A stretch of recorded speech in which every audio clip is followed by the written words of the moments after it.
Hello and welcome back to a brand new episode of the Pick a Side podcast. My name is Joel Moran and now I'm here with River Brown, Andrew Velez, and Joe Dehls.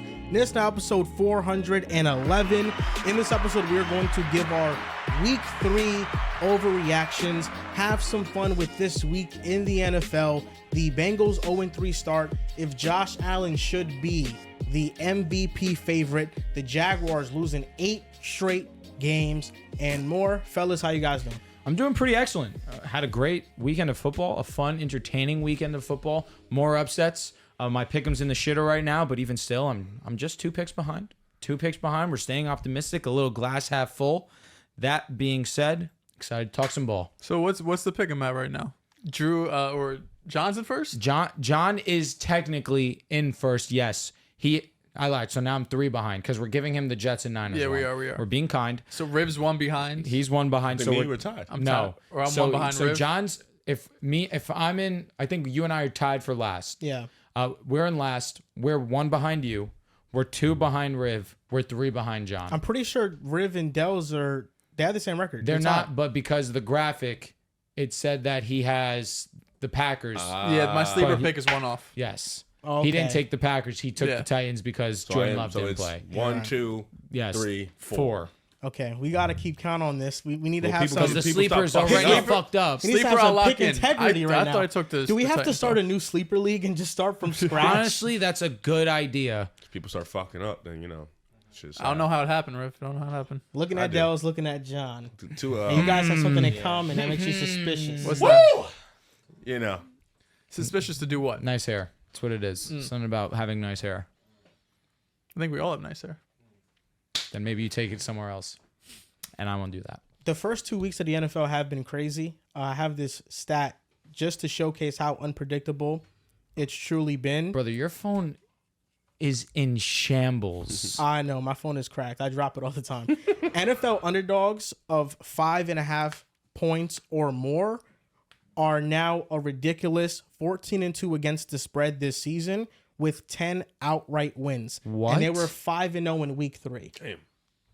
What? Honestly, a lot of it I think has to do with there's how many in 2024. How many quarterbacks have played elite?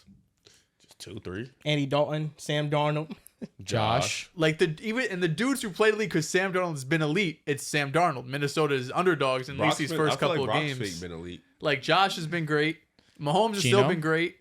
Geno, yeah, but like elite, Bro, you want to he's hear been that. good. Gino's been No. pretty awesome. You It's wanna been hear good. that shit. You saw that. I'm saying like Jaden Daniels. usually there's a tier like you have 5, 6 dudes playing Yeah. at a great level, then you have 4 or 5 Still a dudes little playing early. good. Now it's just there's really only a couple quarterbacks playing at a high level. I think it just showcases the parity in the NFL. You know, any given week, a lot of teams have talent, and it's all about matchups in the NFL. But definitely some of these upsets have been very surprising. I mean, nobody thought the Commanders were going to beat the Bengals, and they ended up beating them. What was another crazy underdog? The Raiders that won this? beating and the Ravens. Week 1, Bengals. The Bengals losing to the Steelers. But right now, week 3, those teams that were underdogs are 5-0. Another one is the 49ers losing to the Rams. Were the Packers underdogs? Cleveland losing to Cleveland the losing Giants. to I the don't think they Giants. were 5.5 point underdogs. Oh, 5.5 now. yes. Cleveland losing to the Giants was kind of Facts. insane. The Bucks losing to Bucks the losing to Broncos. us. That was yeah, most definitely. That one was crazy. I'm trying to think of other The only big upsets. favorite who won were the Seahawks and the Jets. I think were the 2 biggest favorites that covered and won. The Panthers beat the Raiders. The Vikings The Panthers covered were insanely. underdogs. They were they underdogs? No, were they favorites? yeah, they were It was plus like a 1.5. point, right? Yeah. A lot of upsets so far in the NFL. And because of that, we're going to get into our week 3 overreactions. We all have some juicy overreactions for you guys. Riv, you can start us off.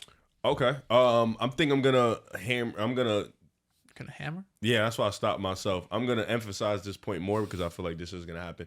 My overreaction is Doug Peterson will be gone after the next week game versus the Texans. Love that. He will be fired. Listen, Doug Peterson will always have a place in my heart because he was one of the reasons we won the Super Bowl. You know, shout out to him. Shout out to Nick Foles. That team is forever legendary in my eyes. Gives me the comfortability to talk shit to other teams who haven't won a Super Bowl because they blessed us with that one. But Doug is still living off that half year with the Jaguars where they were great, went to the playoffs, was ass for the first half, came back 20 5+ points against the Chargers, and went to the played the Chiefs in the next round, played good, and they lost that game. They're still living off that glory. Last year they started off strong. Injuries hurt this team. Trevor Lawrence got banged up. His defense fell apart. They ended up flopping the whole year. This year they started off 0-3. You drafted Brian Thomas Jr. You picked up Gabe Davis. You expected this defense to be a lot more healthier, be a lot more productive. You expected this O-line to see some semblance of improvement. They have not shown you anything. Trevor Lawrence looks broken. He looks like he lacks confidence. He looks like he just doesn't trust anything that's near him in terms of coaching, their offensive line. The only person he seems to trust is Brian Thomas Jr. right now. This team, after that ass whooping on Monday night, prime time against the Bills, like the Bills were able to just do any and everything they wanted at all phases of the level of the game of football. The Jaguars, Doug Peterson is done. He will be fired after next week, because I feel like next week against the Texans in Houston, get right game for Houston's offense that hasn't looked the greatest. I think they'll be able to light shit up against the Jaguars, and that would be the moment where they're like, all right, I'm pushing Doug. Mine goes right in tandem with yours. Trevor Lawrence is a broken quarterback right now. I think there was a lot of hope that coming into this year, you add Brian Thomas, you get the Calvin Ridley guy who drops all these touchdowns out of here. Now all of a sudden Trevor Lawrence is going to be back to what we saw a couple of years ago, but he's broken right now. I mean, he's bottom 3 in completion percentage. Bryce Young is completing more passes than him when he was a starter. Deshaun Watson is completing a higher percentage of passing than you. Talk about the He's mud. bottom three in terms of completion percentage over expectations, like -9. The only player who's worse is Anthony Richardson right now, who's at -11, and he's a whole nother conversation that we could probably get into later.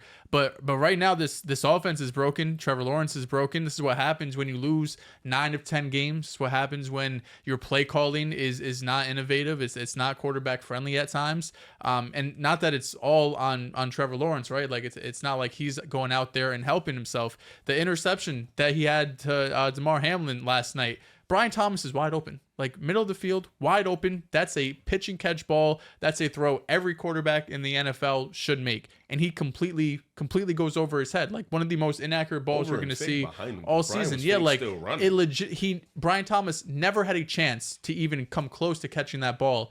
So right now he's just a broken quarterback. You pay him all of this money, and until you get a new head coach in there, and I don't even think an interim is going to come in and be able to fix this. This is someone that need to instill confidence in him, need a better scheme. You probably still need better weapons even after drafting Brian Thomas and signing Gabe Davis, because Gabe Davis has been a non-factor up to this point. So the generational tag has not been kind to Trevor Lawrence so far, and through 2024, it's just getting worse. All right, my overreactions. Number 1, John, you'll enjoy this. The Steelers are winning the AFC North. You look at their schedule, and there's a legitimate conversation that they can win upwards of 12 games.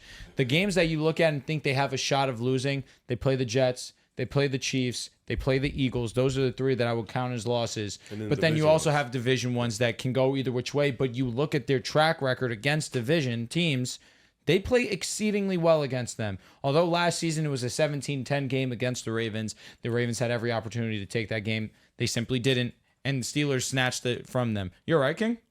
Oh, look at you were teary-eyed. No, your eyes are just mad red. Yeah, but I look at this defense. It can finish as number 1 in the National Football League. Justin Fields, who I've been overly critical of, is doing enough at the quarterback position to help win them ball games. And I look at this offense and think that it's Justin Fields not playing at that bad of a level that he's going to cost them in any games that they should be favored in. So right now, that's an overreaction I have. To piggyback off yours, 3 coaches I believe will be fired without a doubt at the end of this season. I think Zach Taylor's gone, Doug Peterson's gone, and Mike McCarthy is guaranteed to be fired. I look at the trajectory of these teams. The Bengals and Zach Taylor probably are of the 3, maybe he's the safest because the offense is not the issue. It's the defense. And of course, he's the offensive mind on the squad.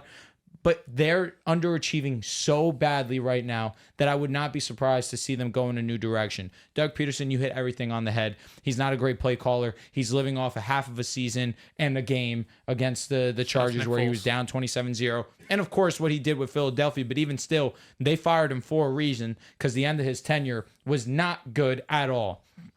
We just look at how dysfunctional the Jaguars are. 0-3, arguably the worst team in football. He's gone. And Mike McCarthy. This team is so disappointing. The defense is terrible. The offense is very one-dimensional. If it's not going to CeeDee Lamb and or Jake Ferguson, who thank God avoided serious injury with the knee sprain, this is not a team that's going to be a contender. And if you're not putting a contender out with the talent that you have on this team, what are we really doing here? I think Mike McCarthy got blessed by having a job this season, but I think after this one, it's over. And the last one I have, this one is by far the biggest overreaction. This is a stretch with the crapshoot that is the bottom of the AFC conference, with that 5, 6, 7, with the Ravens being 1-2, the Bengals being 0-3, the Dolphins now without Tua Tagovailoa, most likely their season's over. The Denver Broncos have a chance to actually make the playoffs as a wild card team. Here we go. I look at how unbelievable this defense has been. Second in passing yards allowed, third in total yards allowed, sixth in points allowed, seventh in sacks, ninth in takeaways. And a win against a pretty impressive Buccaneers team who has an impressive win against the Detroit Lions. And our offense finally looked like we anticipated when Bo Nix was drafted. Take the easy throws, just stay strong in the pocket. And what has been an added bonus for us is that he is very great on the run. He's been extremely mobile and making plays and being a pretty solid playmaker. That's been the one bright spot in 3 weeks. What we wanted to see was him as a passer. Looked pretty solid, passable against this Buccaneers team, and we were in full control of that game start to finish. But where it starts is this defense. Riley Moss was the highest graded corner this past week. Pat Surtain has gone up against DK Metcalf, George Pickens, who I will admit was a little bit Mickey Mouse, and Mike Evans, and he's completely shut down 2.5 of those 3 guys. We have a legitimate secondary. We have Zach Allen playing at a high level. We did this without Baron Browning as well. We have Alex Singleton playing at a very high level. This is an amazing defense that we just need one more weapon. If we're aggressive at the trade deadline and we go and we get a solid pass-catching option, I know that we'll probably be players in the offseason. T. Higgins is going to be available. That'll be a name that I look for the Broncos to target. We need a weapon, and that actually becomes a strong reality. Can you be better than the Chargers? Finish with a better record? I think that is a possibility, especially with Herbert being banged up. Their offense has been super run heavy, and it's worked to getting them wins. I'm not a fan of their defense in the grand scheme of things. I just think that we have a better defense than them. They have a better offense than us, but it also is dependent on the health of Justin Herbert. Of course, yeah, for sure. If Justin Herbert's not healthy, the Chargers are done. And we saw that with the Taylor Heineke drives late in that Steelers game. And Joe Alt and Rashawn are also banged up. And Derwin James is not going to play this week against KC. So they have a lot of guys missing against Kansas City. Can I ask, maybe I missed it, what was the play that got him suspended? I don't know, actually. Right, I'm going to look at something else. I thought it was... No, he's suspended for... It was a dirty play, right? A dirty play. That's what he was. And I don't know if it was dirty play or not. I haven't seen it. I'm going to look it up. But that's why he's suspended for the Chiefs game. Now, the Broncos, the defensive star on their team has been Zach Allen. For sure. That's been their best defensive amazing player through these 3 games. Dudes up too. PS2 goes unquestioned. He's been amazing. But Zach Allen legitimately has been a star for us. Yeah, he's been your best defensive player. I'm better not than saying PS2. Yeah. That's just because he's on the line. Right now, Yeah, he's okay. wrecking havoc for the Broncos, and he's a big reason why offensive lines can't stop this defensive line. And Jonathan Cooper played really well. He's kind of slowed down a little bit. Yeah. But what was the play? So he's leading with the helmet, the crown of the helmet, and he goes into another player's helmet as well. I just saw that last game in the Jaguars game. Somebody hit Khalil. They went. Who should have got suspended was the guy on the Saints who put Smitty to the ground and put him out of the game. No, it happened twice. Slay got just put. Slay was dirty too. I don't know why he was doing that. Yeah, Slay's play was dirty, but the one on Smitty where Smitty's going backwards and the D lineman just comes like a bat out of hell and takes his helmet off. Yeah, you're right. That was a dirty play too. Flag at least. It definitely was. But the Saints got 2 dirty plays in that game. They're playing rough. This play was not good. The Derwin play, I understand. Yeah.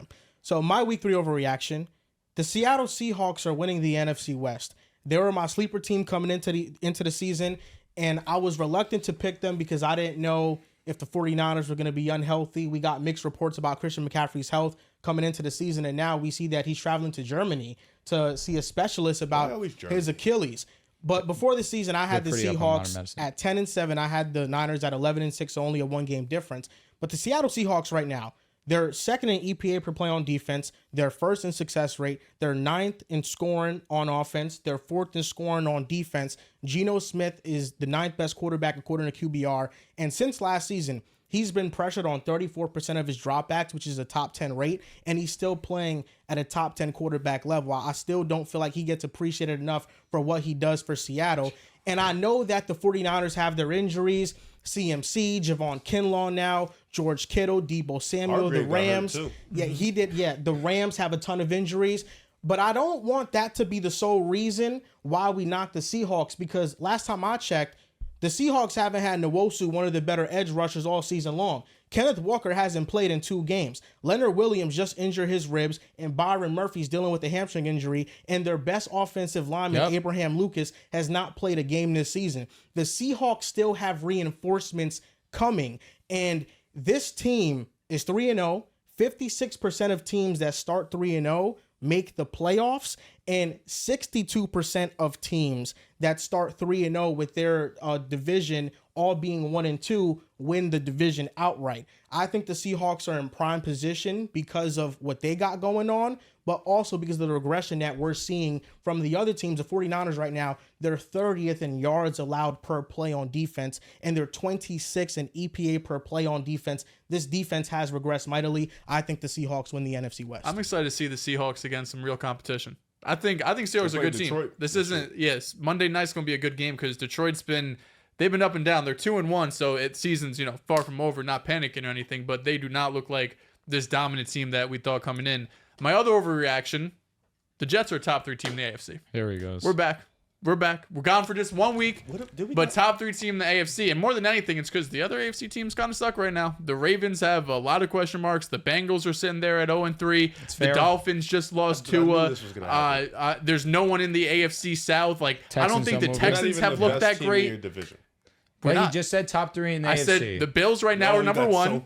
He's the Bills are number 1. Chiefs are number 2, and the Jets right now. Week to week, this offense has gotten better. This is a team that EPA-wise is one of the best units in football, top 5 unit. Aaron Rodgers has been one of the best quarterbacks, especially if you look at that weeks 2 and weeks 3. And I think he's just going to get better as time goes on. This running back duo, Braylon Allen's breaking out in front of our eyes to be a top 20 running back legitimately in the NFL. And this defense, at least against the Patriots, run defense, locked up.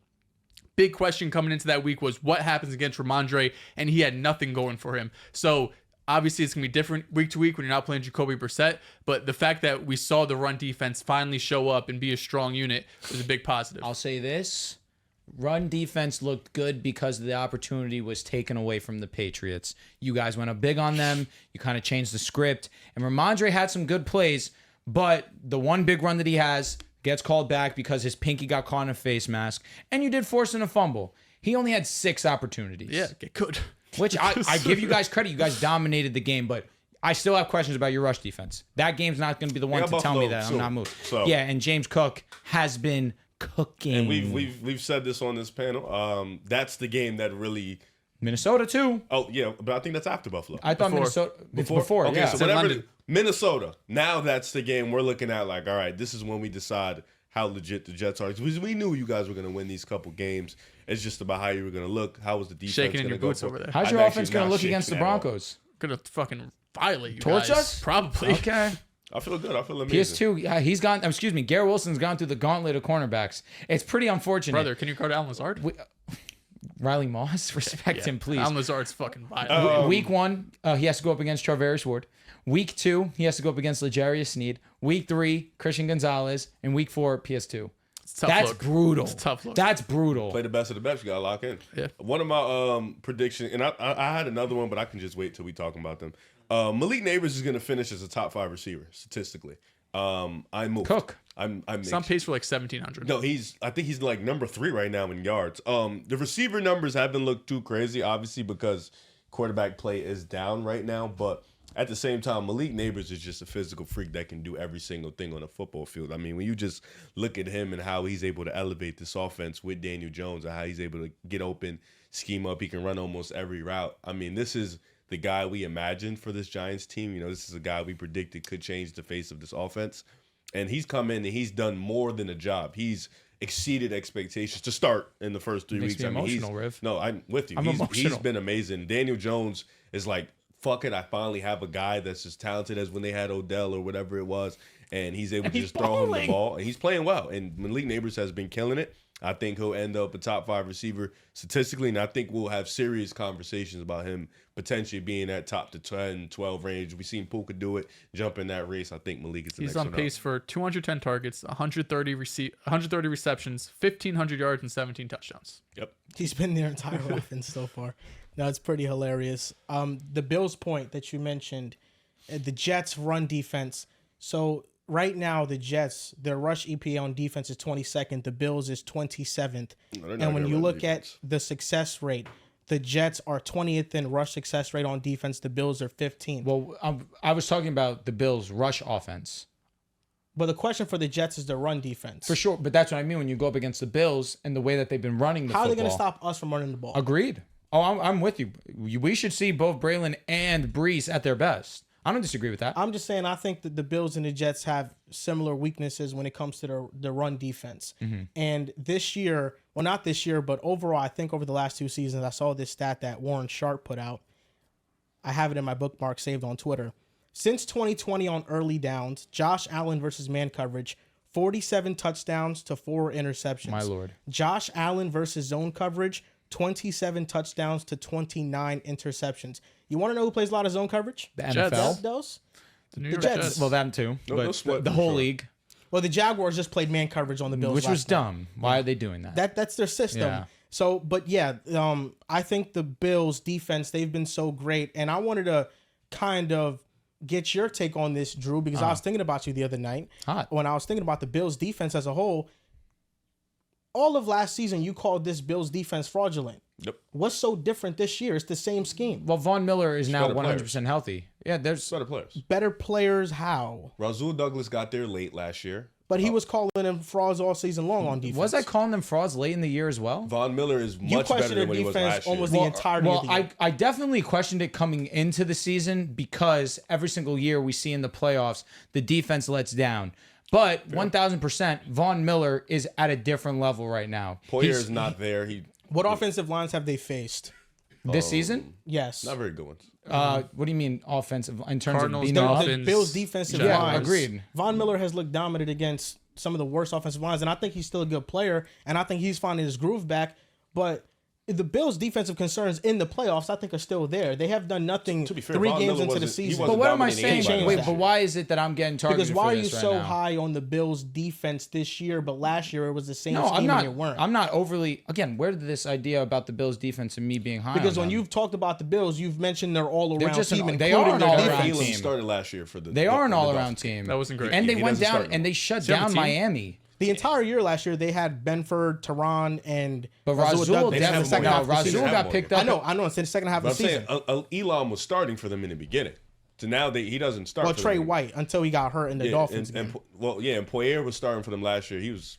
I think the Jets match up great with them. Like I agree. I I'm think not, it's a split too. I don't think And I it's think the division Jets have game a better too. It'll be a defense. great game. They've Like, I also think- sorry, No, but situationally, the Jets have been like arguably the best offensive team in football. They're the 3rd best team in the red zone. They're the best 3rd down offense in football right now. Like Aaron Rodgers has changed. Obviously, it's Aaron Rodgers. Quietly but playing at he's- an elite level. He's changed everything. Like he has been one of the best quarterbacks in football, and I think it's just going to get better and better. Of course, Josh Allen's Josh Allen, so I'm not going to sit here and be like Aaron Rodgers is going to outplay Josh Allen. But I think what Aaron showed us in that Week 3 game against New England was I could still go out here and any given game be able to outperform you.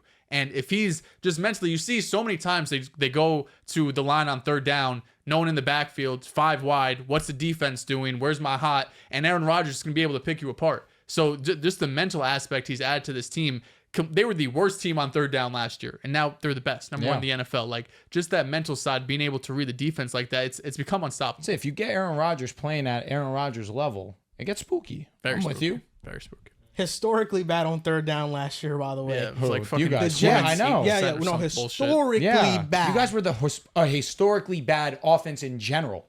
You get Aaron Rodgers playing at Aaron Rodgers. That's more than what you thought you were going to get Defense this is also season. top 5 in the red zone as well.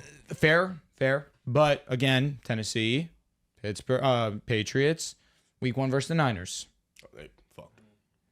Week 1, who did the okay? So What impressed me the most, and this is what I've said consistently, your offense against the Patriots defense. That's what moved me. we lit them The up. Bills just haven't they're great and they should get benefit of the doubt, But but they they haven't haven't beaten played elite anybody competition. any. The Dolphins, I know that they don't play up to competition, but they shut down They did. the They offense. dominated Miami's a them. better win than anything the Jets have done so far.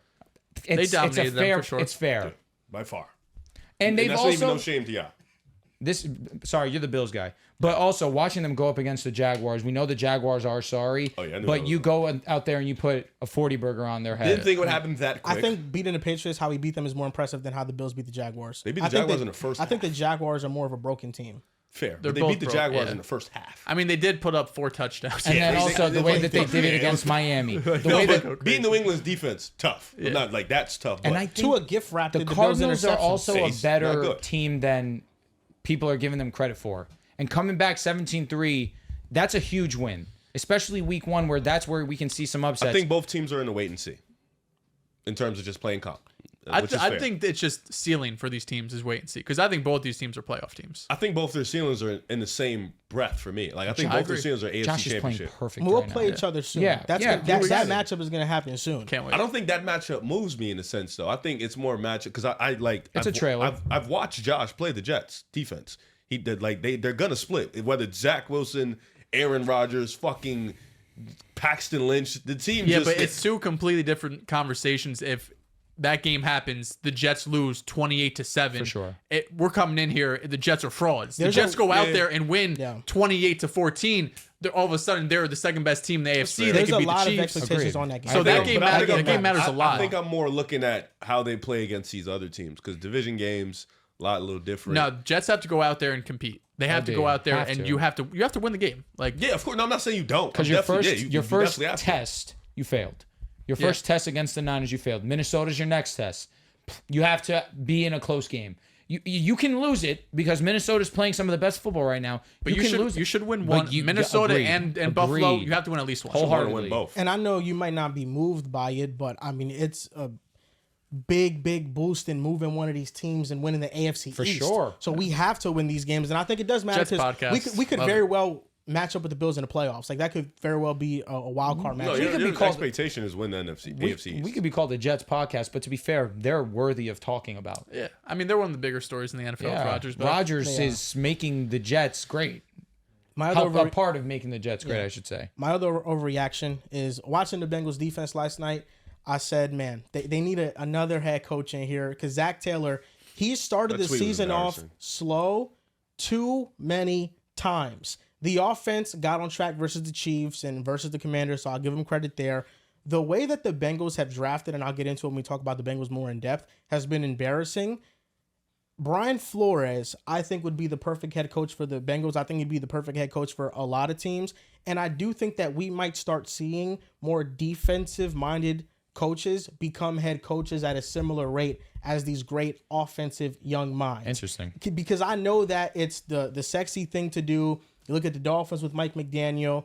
You look at KOC with the Vikings, Kyle Shanahan with 49ers, and I'm missing some more. Matt McVay. LaFleur, McVay. Yes. Dable. All They're the great all teams, there. basically. But Mike McDonald, who Callahan. just got hired Velez. by the Seahawks look legit, and Mike McDonald is turning around this defense. And I do think that for a lot of these offensive coaches that get hired, they come in to fix a quarterback that is not living up to expectations. And in this scenario of Mike McDaniel, he comes into Miami and cultivates an entire system around Tua's strengths, a system that other quarterbacks can't just come in and run because Tua has his own set of strengths that don't match a lot of backup quarterbacks. And also, the Dolphins just don't have a good backup quarterback situation. But there's only so much you can get out of a quarterback like Tua, and we see that in these primetime moments. Brian Flores going to the Bengals, he now takes care of the defense and fixes that. And you know Joe Burrow with Jamar Chase and that offense, they'll do just enough to win you games if you have an elite level defense. So I do think that a lot of these teams that have elite tier quarterbacks could now be surrounded by elite tier defensive coaches because the offensive side won't be as big of a problem and the defensive side is what needs to be fixed the most. So I'm thinking about recent Super Bowl winners. Let's go through them. Chiefs, Andy Reid, offensive mind. Rams, Sean McVay. You could go to conference championships. Right. Those last four are almost all So offensive guys. Buccaneers, Bruce Arians, offensive. Chiefs again in 19. In 18. Buffalo, though, they were Sean McDermott. No, but fair, but they haven't won the whole thing. That's Well, kind of counterpoint. my AFC conversation right now. championship games, So in 18, if I'm not mistaken, that's the Patriots against the Rams. That's Belichick, of course. Then you go 2017, that's the Eagles, Doug Peterson. Then it's a whole laundry list of Bill Belichick, and of course the Patriots are kind of the anomaly. got a But little sneak in there. in recent memory, the champions have all been offensive minds. My counterpoint to that is that Andy Reid has been one of the best offensive minds in football. They just won a Super Bowl this past season because of their defense is Steve Spagnuolo. That's why they won. Because I would say that's the main reason. This past championship, that's the main Listen, reason. if he's saying it, That's one out of If three. he's but saying it- but the Super Bowl. The Super Bowl, I watched Mahomes go out there and backpack. for sure. But look at what they did against the Ravens. The defense was insane. That's where you got it. I agree with that. the defense was more dominating than the offense was. Agreed. But in the biggest game of the year Mahomes for is them, gonna make. that's it. I think what we're seeing now with defensive coaches is the old school defensive coaches. It's always we're gonna play through our defense. We're gonna run the ball, smash like that kind of just mindset of it. I feel like these new defensive coaches, right? Mike McDaniel's going and hiring Run Grubb from Washington, who's a pass-heavy offense. You got D'Amico Ryans hiring Bobby Slowick, so you have a more favorable, quarterback situation, just offensive system. So the defensive coaches, it's always been most of the time they're so worried about their defense, and it's almost like arrogant to a sense where everything is we're gonna win and lose by this. Where they just the offense is the second thought in their head. Now I feel like these younger-minded defensive head coaches have a good balance of my identity is defense, but I know I need someone here. Even Robert Saleh, we talked about in the offseason, he was in those offensive meeting rooms. He said, I want to take a bigger responsibility of it. Of course, having Aaron Rodgers helps, but they've been a better offensive team. So the fact that we just see a better mindset all around that defense is our identity, but we can't just pretend like offense isn't going to win you games too. And I miss D'Amico Ryans going to the Texans. That's another perfect example of a defensive coach thriving.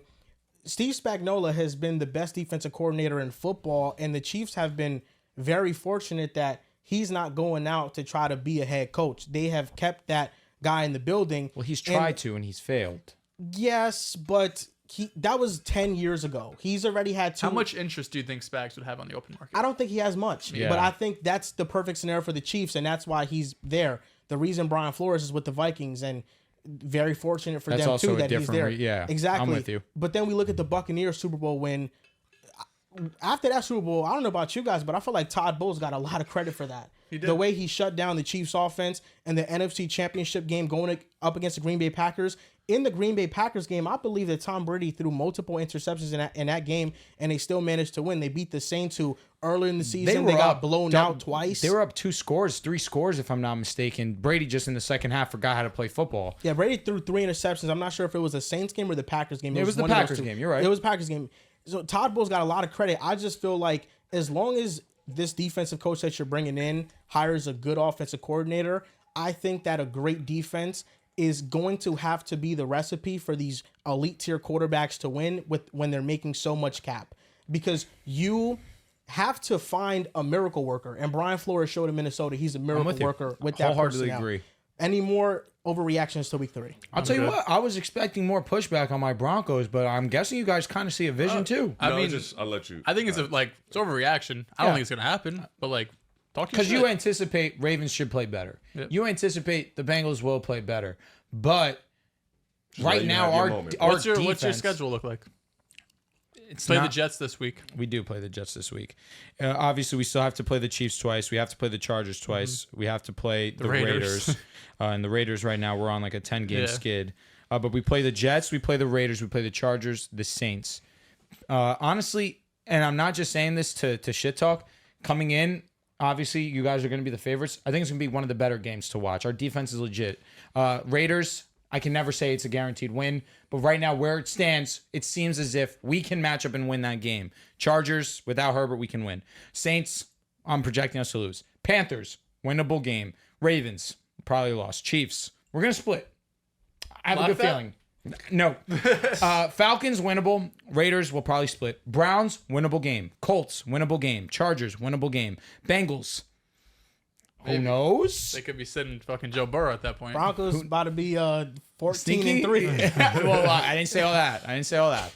But 9-8 with the way that things are going right now, there's a chance. My last overreaction is a group one that I want you guys to chime in on.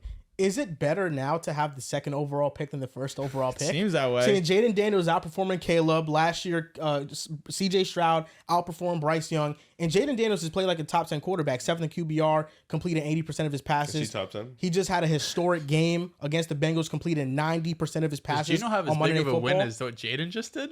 Let's talk about it. No, the answer is no. But historic. Do you guys know number 2 pick that didn't end up being so damn good compared to number 1? Don't think too hard. Mr. Zach Wilson, unfortunately. Oh, well, the number 1 pick wasn't that good either. Cook! He's not performing relative to expectations either. But no, Jaden has been exceptional. I think his biggest flaw out of college was how he handles pressure. Right now, how he's handling pressure, versus the Bengals, let's just make it clear, he didn't get pressured all that much. The Bengals pass rush was embarrassing, but Jaden Daniels under pressure, a 122.9 passer rating, that's 3rd in the NFL, 3rd in EPA per drop back, and 2.83 seconds time to throw, which is the fastest in the NFL. I think the Commanders' situation around him has been really good, and I don't want to make this like a knock on Jaden because it's not, and I don't know why fans take it that way. It should be a good thing that your team is actually building the right way around your young quarterback. You look at the Commanders' offensive line, they have been performing much better. Sam Cosmi, I think, is one of the best guards in the NFL. Terry McLaurin is one of the best wideouts in the NFL. And then they have a lot of other good weapons as well. What are you talking about? What are you laughing at? I laughed at him. Is Terry McLaurin not one of the best wideouts Because in the when NFL? you said it, he's had just like nothing but 1,000-yard seasons with bad quarterback play. 1,011. Have you seen the quarterbacks that are throwing to him? I've seen D-Hop have 1,300 with bad quarterbacks. If you're one of the best, you do that. What does one of the best mean? Top what? Terry McLaurin is definitely a top 20 receiver. That's not even a debate. Yeah, If he's you're could like be the top 20s, He's like I wouldn't say 19. you're one of the best. Like 19, maybe He 20. is. But he Maybe. is. I said top 25. Terry McLaurin is a great wide receiver. What's You up know with this what? Terry McLaurin? Yo, in a You know vacuum, what? Cooper Kupp or Terry? Terry McLaurin is better than DJ Moore. Oh. What, Wait, say that 3 again? games? Oh, Cooper Kupp? No. He's been He's more saying than Terry's he's better been than better DJ. than him for You the didn't entire think that career. last summer. Terry Don't- McLaurin is better than You didn't DJ know. Moore? I see it. Oh, You you're didn't drunk. think those Yo, Yes, he Malik Neighbors or Terry McLaurin? Malik I'll go Neighbors. Malik Neighbors. All right, Marvin. His This potential. is a 3-game thing. Potential. Marvin. Marvin's potential. Brian Thomas. Is this what are we? Brian are we, Thomas Terry. could easily be are better. we? Are we? You know what? better. He could be. You got it. You got it. DJ Moore? Jesus Christ. You got it. Your What, reactionary. what do you did think it DJ again. Moore is? I mean, he just had a Like a terrible quarterback play how with is this Justin reactionary? Fields. Wait, Let me ask you something. What do you How mean? is that? What do I think? We all thought the same thing Terry of DJ McLaurin, Moore. Honestly, honestly, Because you did not have him over DJ Moore Terry literally a McLaurin month ago. Before this game, Terry McLaurin was doing nothing. Terry McLaurin has always been one of the better receivers in the league. Stop. What do you mean? Don't change what you're saying. You just said Terry's better than DJ Moore. You didn't think of this a month ago. I thought they were in the same team. No, you DJ didn't. Moore, yes, I did. How you gonna Really? tell me I didn't After think the We that? all DJ had him as Moore a top just 13 had- receiver in the Yeah, world. yes. DJ Moore had blow up games, but he Keenan also had a Allen lot or of Terry? solid Nah, games. Who's a you're- better? you're I think insane, DJ Moore bro. You after don't the stay catch, consistent at after all. after the catch, DJ He's Moore's better. amazing. He's Is elite. DJ Moore a better route runner than Terry McLaurin? Does he have better hands than Terry McLaurin? Wait, Close. DJ Moore DJ coming Moore's in hands were was a sick. pretty great He was an route. elite route He's not as good of a No, I route think runner as Terry's Terry a better McLaurin. Let's route stop runner. it. This But is you nasty knew because this a he just had month a bad ago. few You're not games. consistent. What do you mean? ever. I've always said they're in the same tier. No, you When have you didn't. ever seen No, me you put didn't. Terry McLaurin behind DJ Moore? We What are you just did talking about? last summer. When? We had a conversation and we were talking about When? DJ Moore being a top 13 When? receiver in football. When? I'm just gonna ask anybody in Green Bay. No. And it was like, okay, No. it's gonna get bad. Justin Jefferson. DJ Moore, Justin Jefferson. 14, 15. Stop right now. Jordan Addison or Scary Terry? That's a conversation. Terry McLaurin. It's a conversation, but it's not McLaurin. clear. You're It's not smiling. clear. Can we respect It's not McLaurin? clear. It's Oh not my clear. God. When it gets dark. You Can you did show not me Terry. clip? Can you show You me did proof? not Terry. No, you cannot. You're just yapping. I can't. You're I don't yapping. wanna pull You're up the yapping. clip. We're watching. We're After doing the a video. podcast, show me where I said We that, could do and that. I'll give That's it to you. easy. I've always You're said Terry lying. McLaurin You're is not one of the being best consistent. receivers in the league. You've been I've always lying said for he's like 3 underrated. weeks. You have You're always been lying. underrated, Terry McLaurin. What are you talking about? Now let's talk about You're Jaden lying. Daniels. You're lying. Let's talk about You Jaden have Daniels. not been consistent for 3 weeks. What do you I mean? called you multiple times. When have I said lying. that? I'm You asking have you when I caught said you that. multiple I'm times asking you when did I lying. say and that? You have been caught again. I'm And I asking keep- you, I keep catching you. when We did I had- say that? Drew, I'm When, can you sorry, Drew. give me a date? Joel, when did I say no, that? I can't. No, I can't. Give you a When fucking did I date. say that? I can never give you a date. But Joel, So we had you're lying. Joel, we had a conversation about DJ Moore last year. We had a conversation about, and it was a collective that we all thought He was a top 13 wide receiver in football. That is a fact. You can ask him. Last year? Yes, the year that just finished. We all collectively felt that way. That was a fact. You are very high on Terry McLaurin. I know you are. We are a little bit lower. But it was never a conversation where he was put over DJ Moore. He was a top 15 receiver. That is a fact. That's a fact. Like, you're yelling, and I get it. I understand. I yell too. But you're not yelling with facts. You're not. That's the conversation you're not we yelling had. with facts. Terry McLaurin and DJ Moore have been in the same tier. When we did our top 10 wide receiver list, let me talk. I'll let you talk. Let me talk. When we did our top 10 wide receiver list, I did not have DJ Moore in the top 10. We actually had a debate. It was between Mike Evans and Devontae Adams, and I picked Mike Evans over Devontae. You did. What I said was that DJ Moore and Terry McLaurin were in a similar tier. After last year, DJ Moore performed better than Terry McLaurin. So, of course, coming into this season, I'm saying DJ Moore could be higher than Terry. I never thought they were in separate tiers. They are in the same tier to me. Terry McLaurin has always played with bad quarterback play. So has DJ Moore. But Terry McLaurin, I look at his game, route running, his hands, they're better. Never have you asked me one-on-one, do you think Terry McLaurin's a better receiver than DJ Moore? You have never asked me that question. I've never given you that answer. Brother, I never because said, if you asked me that question, I would have told you they're in the same tier. So wait, okay, hold on. Because I never said you had him top 10, so you said that for nothing. I never said that. My number has been consistent. 13. It's been 13. So you said that once again. We didn't do top 15 receivers. We did top 10. We never did. First of all, where that number coming you from? don't even know what you're talking about. Listen, I'm about to explain it to you. I never said you said he was a top 10 receiver. But the conversation has been after last year. He was knocking on the door. Knocking on the door is 11, 12, 13. Okay, if it's not 13, it's 11 and 12. DJ Moore was there. But my thing is, if you felt he was better at those things, regardless, last year shouldn't have put DJ Moore over him just because he had a better season, because you understand his quarterback situation, right? So now we're 3 weeks in, and I already noticed you've been down on DJ Moore because you was talking about him last week. So now we're 3 weeks in. Terry just had his breakout game. Now you're putting him over DJ. It's obviously lining up. We can make it this simple. It's lining up. I know you guys are going at it, and I don't want to interrupt too much. Make it this simple. You said top 20. Here we go. Tyreek Hill, CeeDee Lamb, Jamar Chase, Amon-Ra, Justin Jefferson, Garrett Wilson, Puka Nacua, A.J. Brown, Nico Collins, Marvin Harrison, Devontae Adams, Brandon Ayuk, Drake London, DK Metcalf. I think Terry McLaurin is better than Drake London. Okay. Take him off. Okay, fine. So we're at 12. DK Metcalf. DJ. I think they're in similar tiers. I think DK's better. Who's better? Right now, DK's playing better. better. Right now, DK's Who's playing better? better. Terry's a Everything's better better. route runner, Keep but him I on the think list. DK gives you so All much right, more. Jalen Waddle. Chris I think Olave. Terry McLaurin has an argument to be better. That's a debate. If we just you have a tell me yes or Waddle's no? 100%, give me Waddle. Chris Olave. I think McLaurin's better. Okay, take him off. That is also tough. I don't know, there's Mike tough there. Evans, Debo Samuel, Deontay Johnson. That's a I TBD. think Terry McLaurin's better than That's fine Deontay. with that. Keenan Allen, Rasheed Rice, Michael Pittman. I think he's better than Pittman. I can hear that as well. Yeah. Smitty, I Amari. think they're in the same tier. I would take Smith. I would take Smitty. And I think McLaurin, he has a really good, he gets number one receiver attention. He does. But this is the world where Terry gets introduced. When we get to like correct. the 18 range, Amari, and that's the Amari tier that Cooper. DJ Moore is in. Amari I think- Cooper. I would take Amari. It's a toss-up. I think it's a toss. I think Terry's that good. Amari is also that good. And also, when we did our wide receivers list, we only did top 10. No, We but didn't I'm do- giving. But you just I said know I'm you giving are. names. I know what you're doing right now. Yes. But we only did top 10. Last season, I'm not talking about top after the 2023 season. Mm-hmm. After the 2022 2024, yes, season, correct. the 2022 season, Terry McLaurin was better than DJ Moore.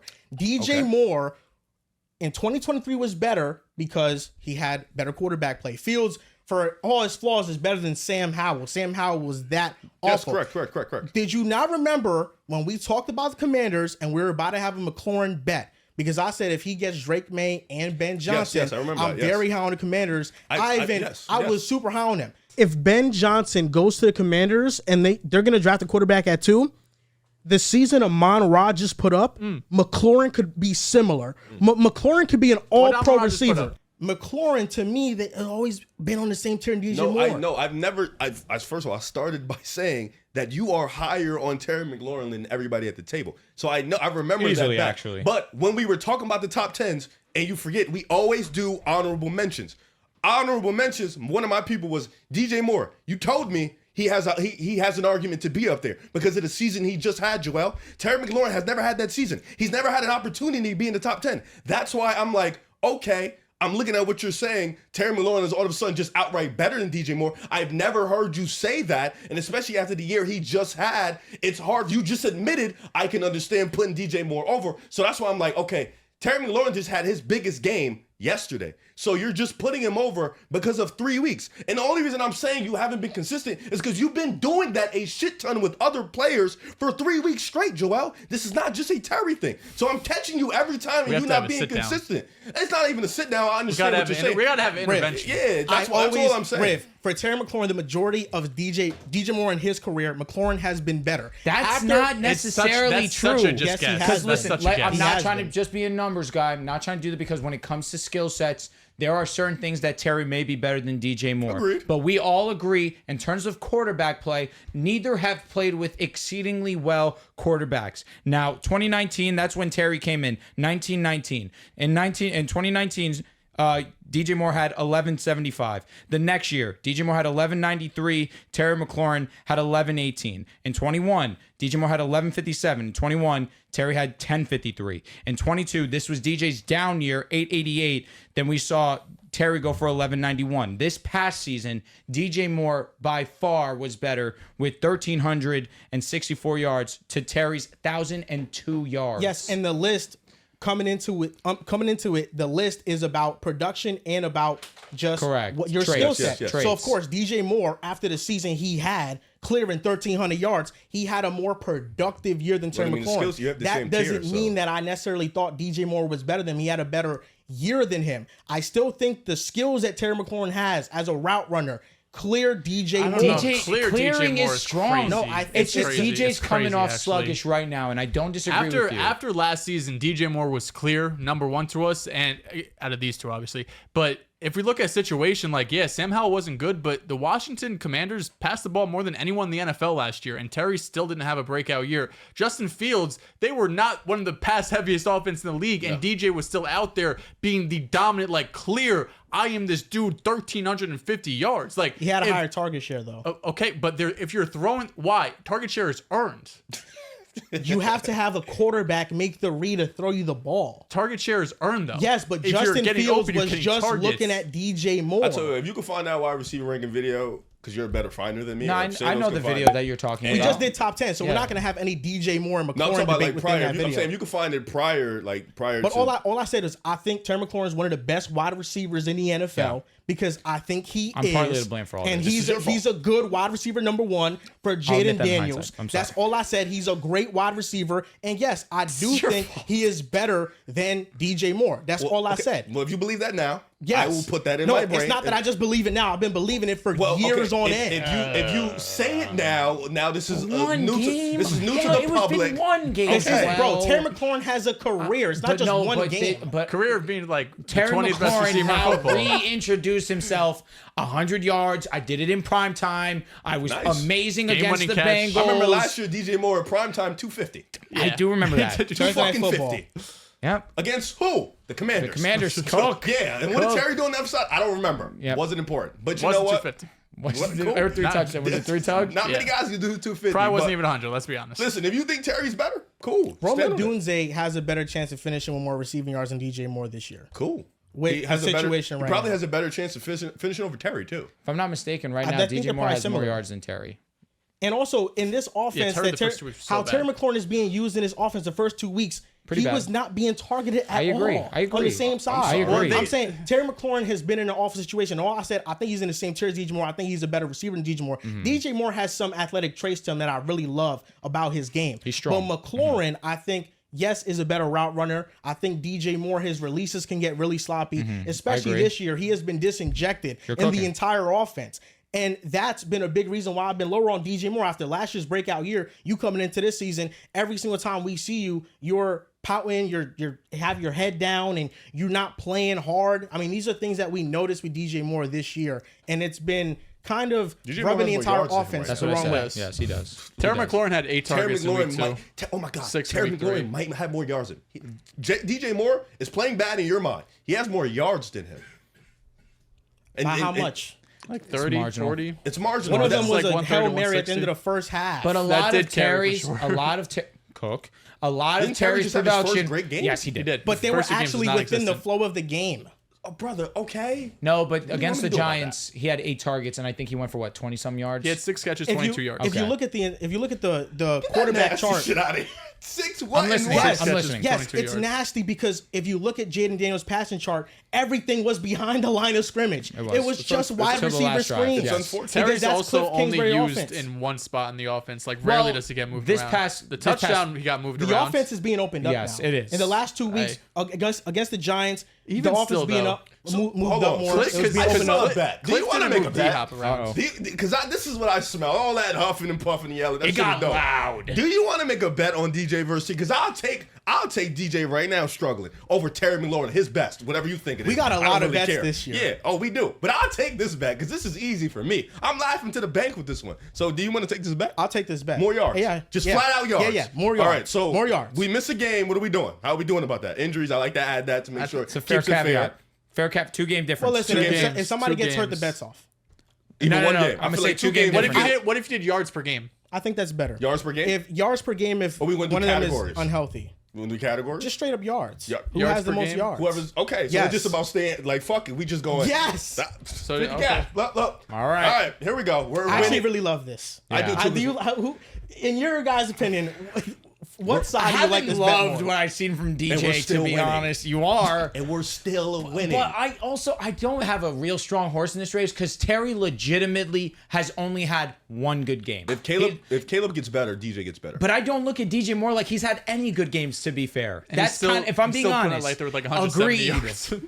Like he had that Mickey Mouse 50-yard catch to end the half. Hey, you'll matters. take those. You need that. Sometimes you need it. I just don't think Terry in this offense. We saw Cliff Kingsbury with D-Hop not move him around for like is basically his whole career in Arizona. I just How much don't he think he's still gonna had? get He used. probably still had. No, he had was still 13. going out there He had going 13. crazy because it's D-Hop, but Terry's not on that level. We have to hope teams run zero and cover one. Oh, Hey, listen, man, man. there's a lot. just man. Handshake is there. So Holy Okay, fuck, listen, that I'm was excited. crazy. So I kind of would have been more afraid if you said Roma Dunze. That's how I mean, I'm both feeling of them are clear. within the Bears offense. both of them will clear him. So Roma Dunze or Terry McLaurin? Roma Dunze's potential is one of the 10 best. And I receivers didn't in even name football. Malik in my list. No, you did. No, I did. didn't name Malik. Oh, Yes, you did. Yes, you No, did. I did not because Malik is not on the list. Well, he's already better. He is, which But is he why definitely I said, mentioned him though. I thought he did, We too. had conversations I heard about that Marvin and then earlier. I heard Malik. Yeah. When after I went Marvin. through the list of names, he's not here. I thought I heard both. I But thought- regardless, your memory hasn't been the greatest. I'm telling you right now, which is fair. It has you been under fell off a little bit. investigation. I'm letting it be known because he's not here. I'm saying I heard Malik after when Marvin. we spoke early. When we spoke earlier, I didn't mention him, but on this list of names, I didn't mention him. what's the first topic, man? We second did it. topic? We did Oh, it. second Now topic. we're going Yeah. to This Week in NBA. Now it can be a little bit more lighthearted. We can love each other again. Let's get into our Love blind my ranking. brother, you know. That shit got loud. I Screaming catch him in shit. the act, man. I Nah, got it's him because again. you be trying to cap. That's why. I caught you. It was a little bit of cap on both You ends. do have a tendency to just like say shit and I'll be like, when did that become a Did you thing? kind of cap by saying he hasn't always been a Terry guy? Yes, I don't kind think I said of. that. It kind of came across that way. I kept saying you have Yes, been the highest. that's true. Because trust me, we are not high on I him. think he's just pissed off by maybe some Geno Smith comments in the past. No, maybe what shocked some- me was the Terry and him have always been in the same tier, especially after last season. I didn't think that they've been in the same tier, or they're in the same tier, at least coming into the season. No, I didn't think entering that. the previous season, Correct. entering 2023, like him, Deontay, I think they were all in the Yes, same tier. for sure. I remember those. Yeah, Terry was in that conversations. tier. I remember those Well, conversations. DJ Moore to me, I feel like the elite tier of receivers is He's not in there. Tyreek He's Hill, not. Jettas. I think the second tier is probably CeeDee Lamb, Jamar Chase. I think the Oh, yes, other facts, tier facts. is probably Jamar's in Amon there. Ra, Brandon No, Ayuk, Nico Collins. in the one. Nico Collins is working his way into that second tier. He might does. be in Nico that is tier. arguably No, yeah, working DJ himself is into not. the first He is- tier. I always thought that DJ Moore was in that other tier with the other. They're wide receiver ones, but they're kind of high end twos. Yeah, yeah. They're like low end ones, and that's how I always You don't view think DJ Nico's Moore. in that AJ Brown? Oh, I thought you meant first tier. No. I'm really trending that way. No, Nico's in the second tier. I think he's in the tier with AJ, Jamar Chase, CeeDee I- Lamb, I- Nico. Cook. I think Nico is They were walking trying his to way into they were that trying tier. to cherry pick. What am I trying to say? Cherry Cherry pick? pick those stats in the last game against Minnesota. Oh, yeah. Fourth quarter, they threw like 4 balls in the red zone trying to get this man a touchdown. I feel you, Drew. Nico's great, but I first feel like 2 that weeks- first tier is really Agreed. just jettison. No, I rate. agree, Like, but I want to hear him in the conversation with he can AJ get- he can Brown, get in there. even Jamar. I don't know. I feel like I would be more comfortable putting Jamar in that first tier. Nico I just think Collins he's that good. he's getting there. He can get game by in And I game. understand why Riv said that. I think the main thing that I took away from it was the Geno Smith thing. When you asked me about Geno versus Stroud and Geno versus Love, it's because I took a look at how terrible Geno Smith's situation has been in Seattle. That's why. I wasn't even thinking of Geno. I actually have no remorse towards Geno. It was more about the Bengals, really. Honestly, that's really the thing on my mind that I'm gonna get to later, and you might yell again because What about the Bengals? I gotta really lock in on you. I think it was more so the one. Eagles. That's what No, really I'm picks over with that. the Geno thing. That's what he's referring Oh to. yeah, Geno was Yeah. more Eagles. Yeah, for sure. That's the connection. I have no problem with Geno. Like, do you? No, Geno was the one that when I told you guys I think he's a top 10 quarterback and you named the names, you said feel that like I was that being was more calm. You said I was being overreactionary. We're putting him in that tier because I Actually, didn't yeah, have you them. said that, yeah. I didn't have him in that tier coming into the season. So that's what I felt like No, you was oh, yeah, referring no, to no, when no, no. you talked about DJ Moore and Terry McLaurin. Yes, I apologize. No, that was a genuine. I was genuinely just asking because I know you make your quarterback list, but I don't know how you do it. Screaming, You know, man. but no, what that guy? We'll get You to just that. you just guy in had a some minute. strong takes after a couple weeks that go against what you had always believed for years. That's why I was wondering. For who? Geno I'm Smith? joking. Well, Jordan Love and Geno. That's where. No, it's because I'm looking at Jordan Geno Love for sure. That shit Jordan Love caught for me. sure. That Oh, really shot the shit out of Yeah, me. and I explained it to you guys. I said when I went into it, I went projection based. CJ Stroud, Jordan Love, they have way higher ceilings than Geno Smith. Jordan Love and is 31st completion percentage right now. He's only played one game. My goodness, Dehls. All right. Wiley Ray. But I want to finish what I was saying. Talk your shit, So brother. Fair. Finish your. I said it was intrusive talent based, but you look at what Geno went through, and I mentioned this God a bless million you. Bless times you. already. But Geno's situation last year was one of the worst in the NFL. was. He's been pressured at a top 10 rate since last season. We now see the disaster Shane Waldron is with the Chicago Bears. That's what Geno dealt with the entire year. And I'm thinking, okay, maybe long term, of course, you have Jordan Love and CJ Stroud over Geno. But if you put Geno into the Packers situation, if you put Geno into that Texans situation, there's not a drop off with the level of play that he's been giving you in the past year and a half. Hypotheticals hurt though. It hurts using a hypothetical because you really are never gonna know what's gonna happen. Make the with same argument for Tua. I'm just saying. it. Right. Tua don't got that playmaking that Geno has. I guess, but this guy's pocket presence is fire. But go ahead. Here we go. Tua's pocket presence is amazing. Go ahead. So these are blindly ranking NFL players that have won Defensive Player of the Year in the 21st century. So I want you to get your 21st brain century guys. rattled. 2000 beyond. So are we thinking about these players in their DPOY year? Yeah, that would kind of be the thing Alright. here. That's fair. Just confirming. Yeah, and some guys You have could won be it 3 thinking about- times. Some thinking guys about have this won year. it twice. I got you, but That's a fair question. Now I want to say to answer the question for guys who have won it 2 or 3 times, just think of them. You don't Okay. have to sit here Exactly. and lock in. This just We would've defensive known players that. and defensive player Yes. of the year winners. Yes, correct. Thank you, Joel. Talk to him because he. No, that's a question. Defensive players are DPOYs.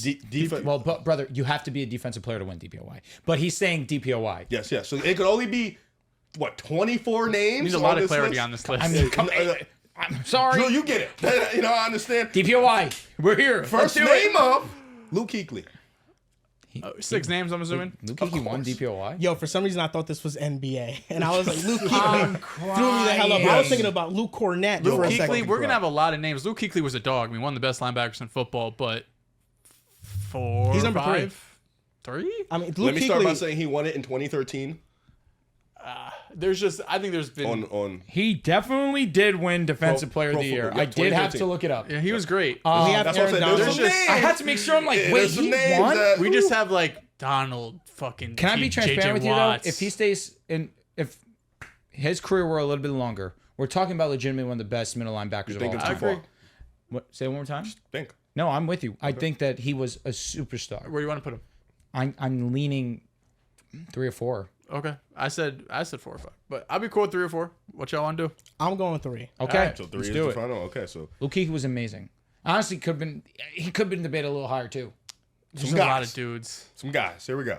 Next name up. Do I want to go start from the top or the bottom? Michael Strahan. Okay. You can see where I'm going with this. That's tough. We have Kuechly at 3. Trahan has to be number 1 or 2. I have a feeling we still have a JJ Watt. We're either gonna get a JJ, we're either gonna get an Aaron. TJ tough is also in conversations there. here, Yeah, unfortunately. It's a lot of fact. pass rushers. gonna I be think tough we bite the conversations. bullet. We bite the bullet. Strahan 4. I would rather keep those top 3. Bite the already bullet, have Luke Strahan at, four. you have Luke at 3. Yeah. Excuse me, top 2. But he's the record holder for sacks in a season. Well, You're he's a big tied sack with TJ. guy. Tied, yeah. Tied with TJ. and let's be honest, it last was a sack, Mickey Mouse. Last Brett sack was Favre Mickey went right Mouse. into him. Drew, you're a sack guy. I love sacks. Strahan's a dog. Number and 4. He's a champion. That's 4. number 4. 4. Got it. Went to 2 Super Bowls. Let me That write matters. his name down. Next name up, Brian Urlacher. Urlacher. Urlacher, thank you. That's I knew I was another gonna fuck one. that up. Him and Kuechly. Yeah, pretty comparable. Yeah. I'm between 5 or 6. We can go 6 because maybe he's just not that What good of a other dude like anymore. linebackers won? Just Like think of the football player. Patrick Willis never won Depoy. No, I don't think so. This was robbery. Ray but- Lewis ever Yeah. win Depoy? Yeah, Yes, he did. He did. Let's go 6. Okay. What if we get Stephon Gilmore? I promise you to God, you're not getting Because then if we get Revis, we could put Revis comparably. Stephon just doesn't make the conversation win fun, Depoy. you know? He did win Depoy. Oh, no. Oh, 9, yes. No, 109. no, Revis didn't win no. Depoy. Darrell Revis is not up here. He didn't win. He's Defensive never Player won of the Year. Defensive Player of the He Year. didn't No. win in He 09? has No. been robbed. Yes. He did not.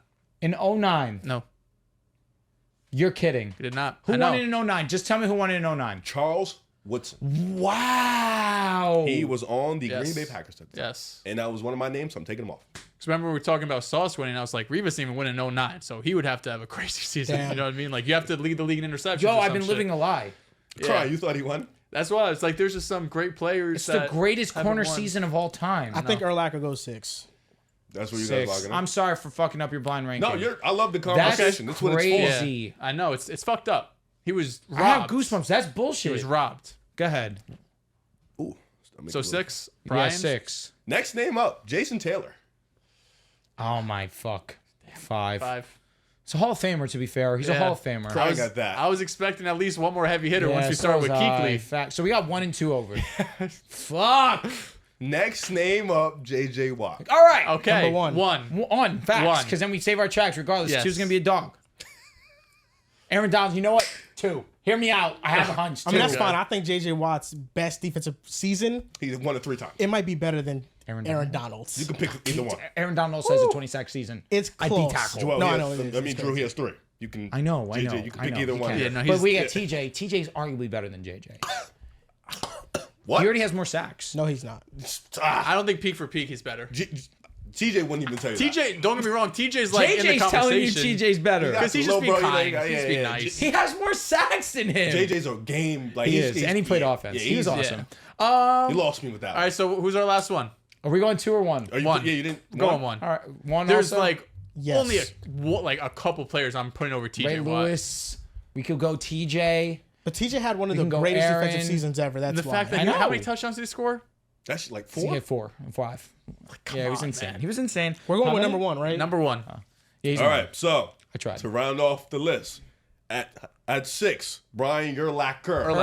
Urlacher. Brian at 6, Brian Urlacher. Cook. At 5, Jason Taylor. At 4, Michael Strahan. At 3, Luke Kuechly. Gonna skip 2. You guys put 1, JJ Watt. The number 2 guy, Hall of Famer, but Terrell Suggs. Ooh. Okay. Listen, I'm not. Terrell Suggs is a dog. Yep. Luke Kuechly should have been 2. I would have definitely had Kuechly over him. I would have him over Jason Taylor, that's for sure. Strahan. All right, well, guys, thank you for talking me into JJ at 1. Yeah. Terrell Suggs at 1 would have been pretty harsh. There's some good names in here, like Warren Because Sapp in honestly, here. Strahan could have been 2. Kuechly could have been 2. Yep. I don't hate this list. I Strahan don't should love have it. been 2. Yeah. And Kuechly at 3 was valid. And then I think Jason Taylor over Terrell Suggs. Yeah. Terrell Suggs could have been 6. Yeah. I was gonna fuck you guys and put I think Derek he's better Brooks. than Jason Taylor. Derek Brooks is a dog. Drew, the only secondary players that won since Gilmore. 2000, Polamalu, Gilmore, Charles, Woodson, Bob Sanders won it Yep. too, Colt legend. and Ed Reed. That was it. I'll be honest. I'm sorry. I know. That's bullshit. It is bullshit. Bob Sanders is nuts. That's He was bullshit. I thought he won DPOY too. I mean, he should have. I mean, people act like he did with the way the season was. Like, bro, It was- he won the shit. Like, It's Arguably respected the as if it best was. corner season like ever. It's people, not no even fucking if you, arguably. even if you lie, it's it's the like- best. I He won up get against it. Randy, T.O., Chad, Andre, Calvin. Everybody. everyone. Everybody was crazy. I wonder what Charles Woodson did. He was that going year. 1-on-1. Probably No interceptions. safety help. Mad Yeah, have a shit interceptions. ton. Played Nine is nuts. 3 pick sixes is Oh, crazy. oh, Woodson That's had nine 9. is Yeah. nuts. Nine Damn. is 3 pick nuts. sixes is Pretty actually amazing. Oh, you ridiculous. just texted me? Fuck. Did Revis? What did Revis say? Not really. Damn. Now, my this week in the NFL, it's about the Texans' offense and how much they're struggling right now. It's ugly. Through 3 weeks, C.J. Stroud has the second most dropbacks on 3rd and longs, which is 7+ yards or more on 3rd down. The Texans are 20th in 3rd down conversion rate at 35%, and they're averaging 4.5 yards per play on 1st and 2nd downs, which is 30th in the NFL. I think that we underestimated how difficult it was going to be for Bobby Slowick to integrate all the moving parts they have on this team. Also, the offensive line has been pretty terrible for them. Laramie Tunsil leads the NFL in offensive line penalties at 10, which I think is twice as more than the next person at 5. And this running game is just non-existent. Even Joe Mixon, before he went down against the Bears, he was averaging below 3 yards per carry.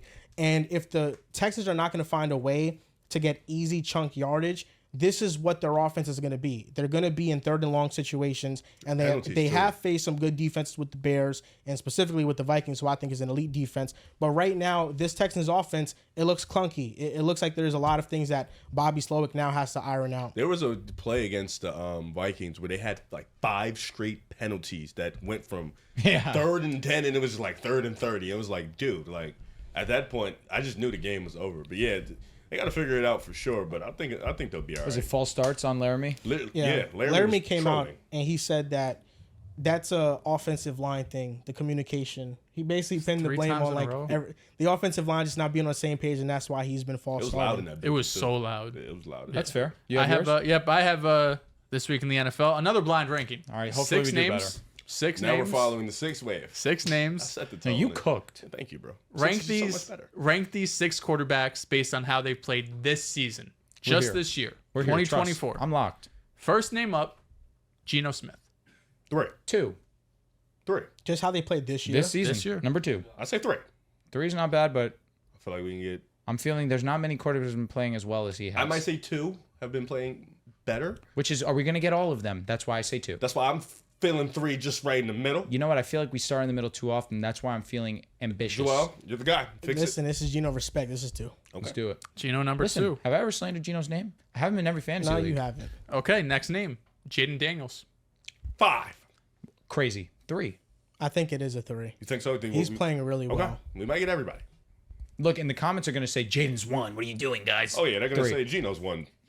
We're going Next to get a name, Sam or a Josh. If he gives us both Sam and Josh, he's a dirtbag. Here we go. next name, Joe Burrow. 6. Whew. That's cap.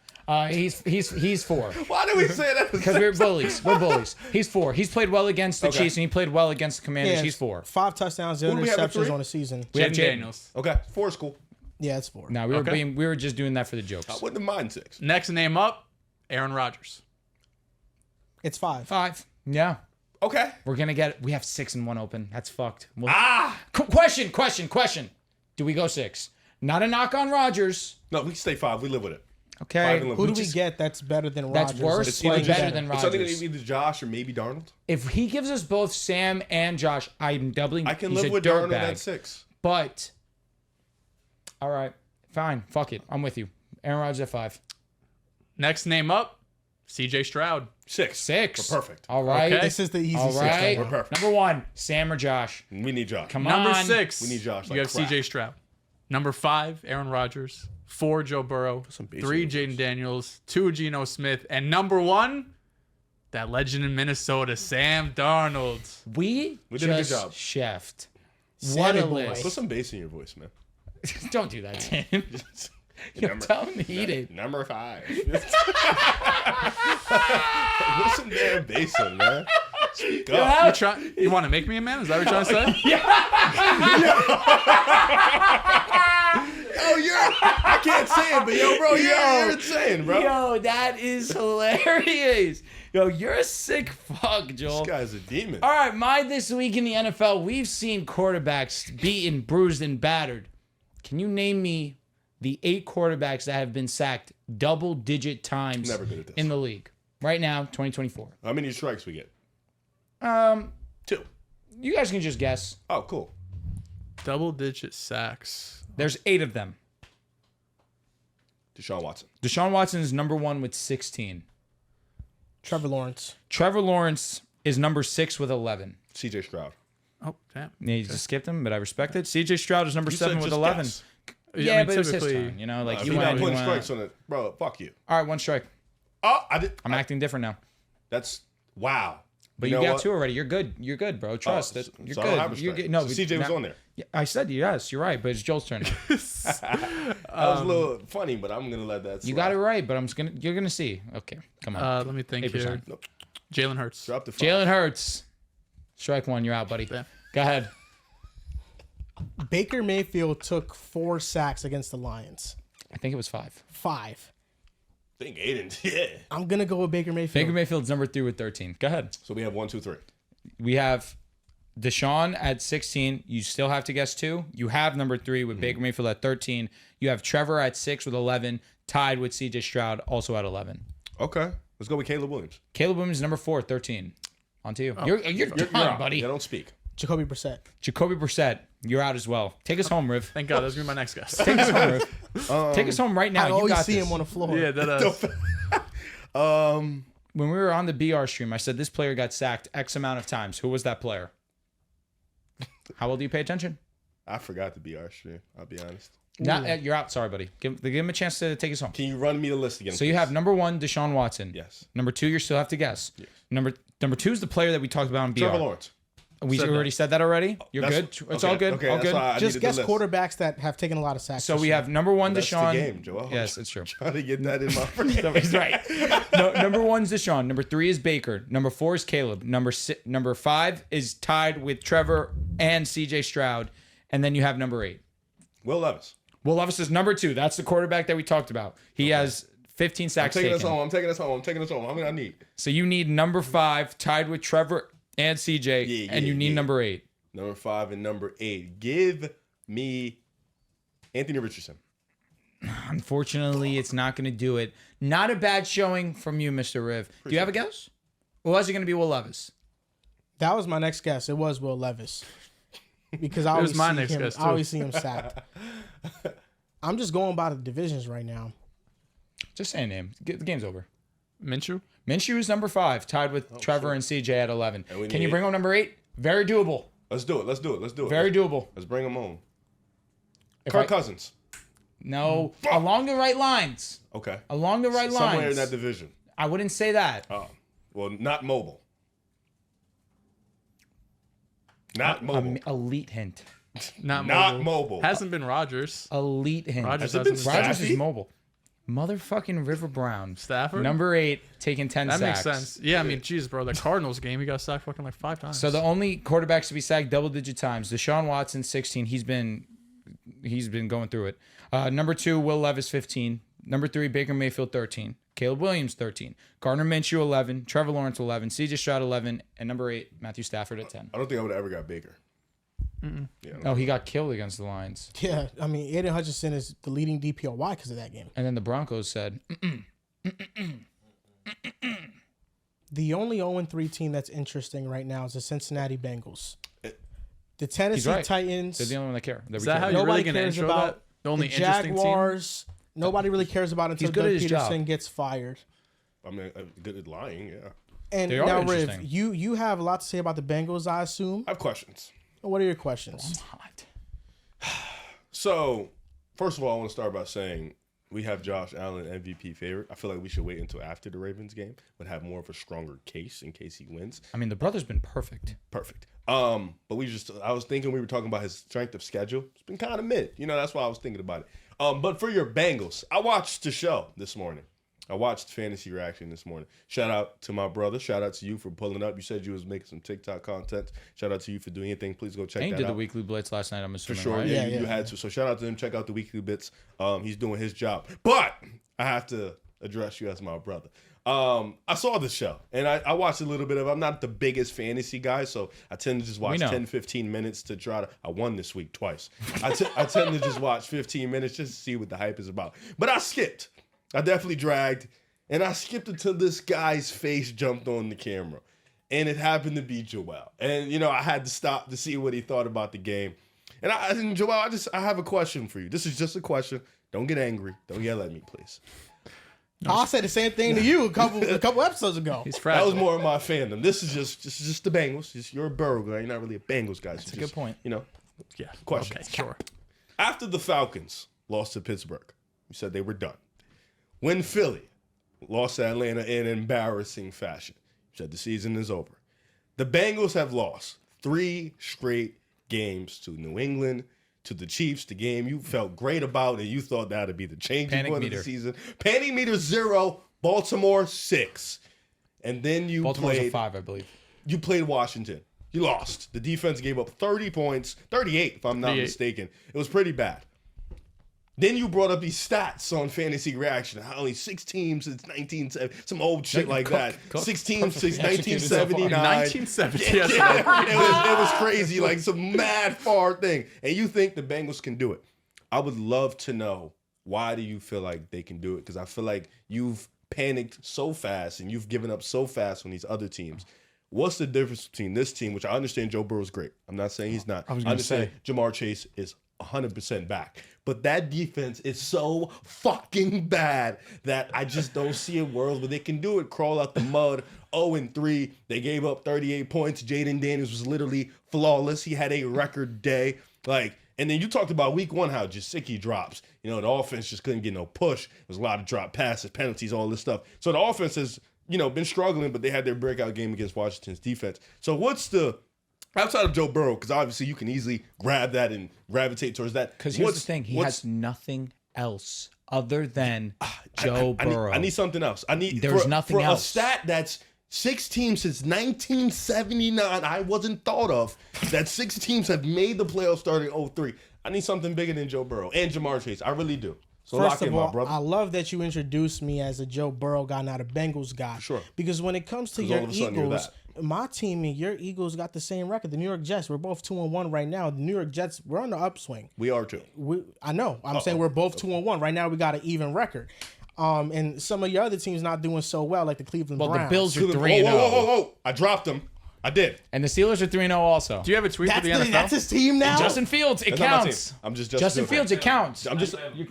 Wow. Oh, the shit you talk. Damn! Oh, the shit you talk on John. No, I thought he would have claimed it. Nope. I claim Riv as a Steeler fan. What? John, look at me. What is this? There you go. I claim him as a Steeler fan. It's fine with me. But no, okay, that's true. But I like Rev's I'm not a team- Pittsburgh fan though. I'm not a The Pittsburgh fan. Browns no more. The Bills, the Texans, That's the it. Eagles, Yes, those the 3. 49ers. I'm just a Purdy fan. I've stood on that forever. My I'm just 49ers take not looking crazy. Calm the hell down. They're injured. They suck. You're injured. casual. They suck. They beat you by 30. They got lucky. They bent you When over they- and said, If we "Come played here." them next week, who's When winning? they're hurt, yeah, obviously. And you right Rodgers' away. first week off Achilles. You thought you would win. We should have. If we face the 49ers now, I think I'm we got a still good taking the chance. Niners. They're- On No, my yeah, mother's life. Stop the cap. On my mother's No, life, you're I am not. taking the Niners. Yes, I do am. want to say before you go in your monologue, I don't have an NFL tweet because I am not the same in the NBA. I have 2.5 teams. I have the Eagles, I have the Bills, and I am a CJ Stroud Glazer. So therefore, Not even a fan I'm of very Glazer. invested I try on to what help they with the do. truth. What about Purdy? I love Purdy, but I wouldn't consider You're them not a that Glazer? Glazer. That doesn't count for another half. Yeah, I wouldn't consider because I'd really be invested in what Houston do. I didn't care if Ayuk was there or not. I just really wanted, I'm just excited to see Purdy. Debo's hurt. I love Purdy. That's it. I love Debo. Now here's the thing. I mentioned that 1979 stat on the Fantasy 16. Reaction show.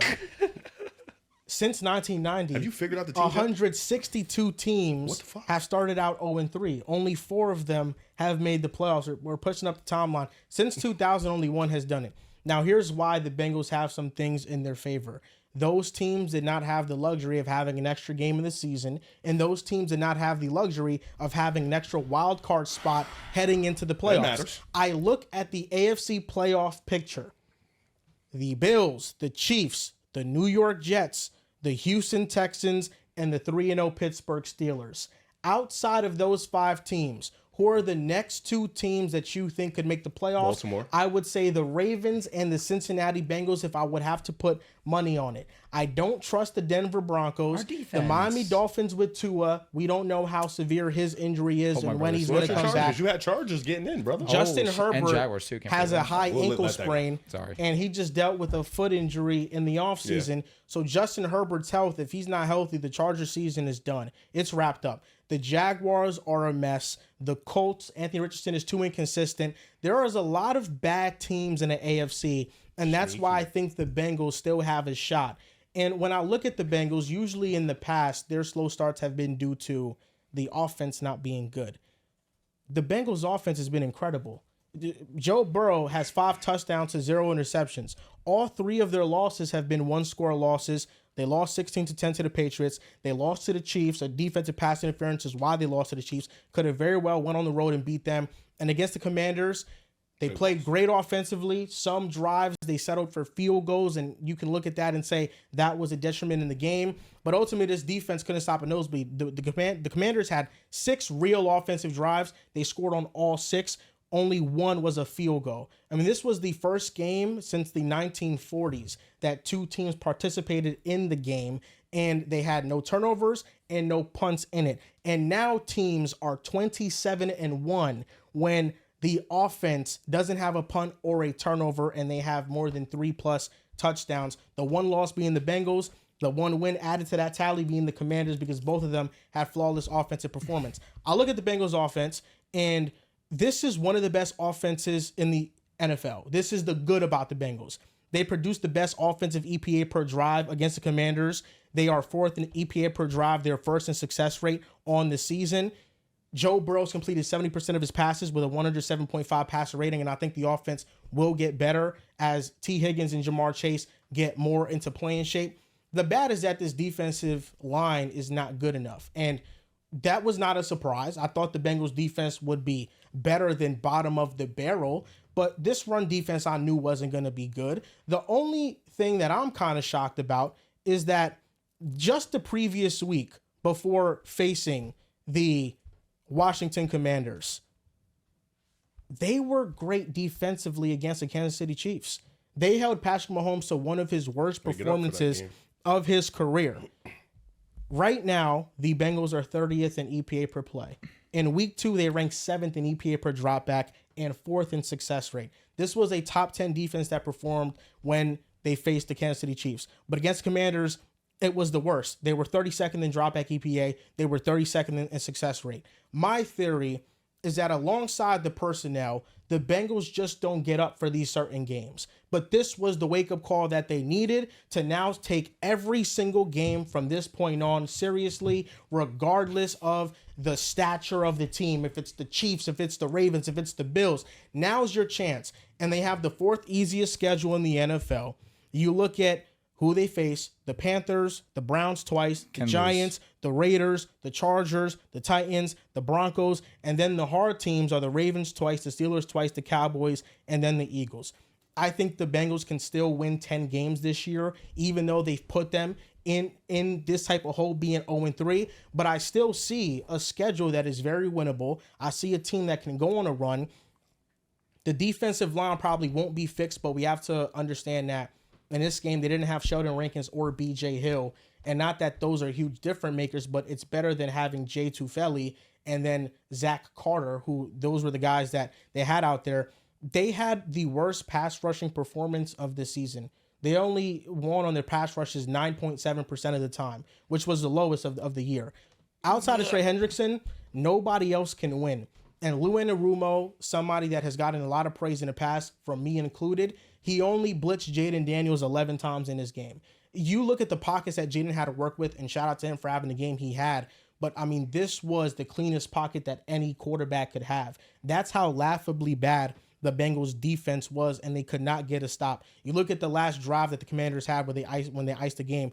It was 2nd and 21 after a Hendrickson sack, and they still gave up a first down and didn't give this offense a chance to even answer and come back and win the game. But I look at the Bengals defense, and I look at how they performed week 2, and I look at how they performed week 3, and I think they can at least be a defense that gets a couple stops a game? Are they going to be a team that gets scored on every single drive? I don't think that's going to be the case. I think, that was a one-time thing. Is it going to be a bad defense? Yes. But I think this team's offensive talent, Joe Burrow, how Zach Taylor figures things out late in the season, I think they'll win 10 games and they'll still make the playoffs in the AFC.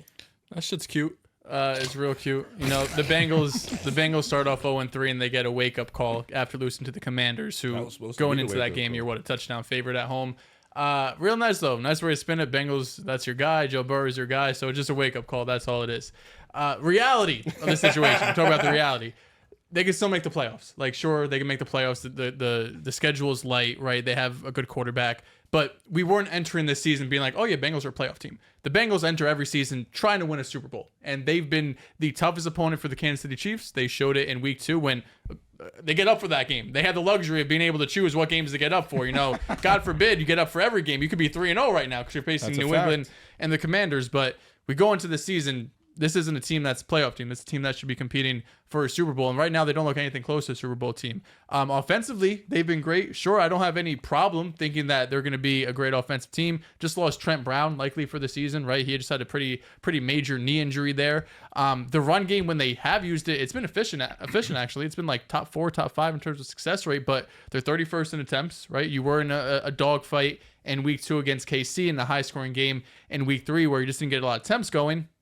But I also look at your running back room, and it's Zach Moss and it's Chase Brown, who I understand why you're not having a ton of attempts, right? Chase Brown, they're okay, but like neither of these guys are guys that, again, strike fear in the heart of defenders. And then the defense, like I said earlier, there's some things we go into the year we could predict. There's some things we couldn't predict. This defense we knew wasn't going to be a strong unit. We had major questions about the run game. Look at what Ramondre Stevenson did in week 1. Pacheco had 90-something yards before he got injured in week 2. In this game, they did a good job shutting it down with Brian Robinson, but then through the air, Jaden Daniels completed 90% of his passes. My quarterback's completing 90% of my passes. I'm not giving the ball to Brian Robinson either. So, I think from Joel's perspective, right, like you could sleep good at night because you got the Panthers coming up and you got the Giants coming up, and in a couple of weeks you could be like 4-4 maybe, or 3-4, and you're in the thick of things again. But Joe Burrow is not out here to win one playoff game. Like Joe Burrow, you get bounced in the first round. We're saying, like, this is the top 5 quarterback. You get bounced in the first round. Like, this isn't what Mahomes is doing. This isn't what Josh is like. It's just the conversation that's going to be had. So in September, it's like, don't worry, they'll turn it around. They can still do it. But in reality, like, that's not my expectation for them. They've regressed. They're not the team I thought they were. Well, for one, if the Bengals make the playoffs and they lose, and it's not because of Joe Burrow and because of defense, and Joe Burrow's fine. We know that this is a team sport. We know that defense matters. And the top quarterbacks, usually that go on runs, they have a complete team. But we knew this defense was going to be bad, and we still said they'll be fine. This defense had some pieces, and Trey Hendricks you're right. came to The run defense I knew was going to be bad. I didn't think the run defense would be good, but the pass defense definitely had some optimism when you brought in Geno Stone, you brought in Von Bell back, and Jordan Battle last year, the rookie safety, played really well. He hasn't played the last 2 games. He's just not even out there anymore.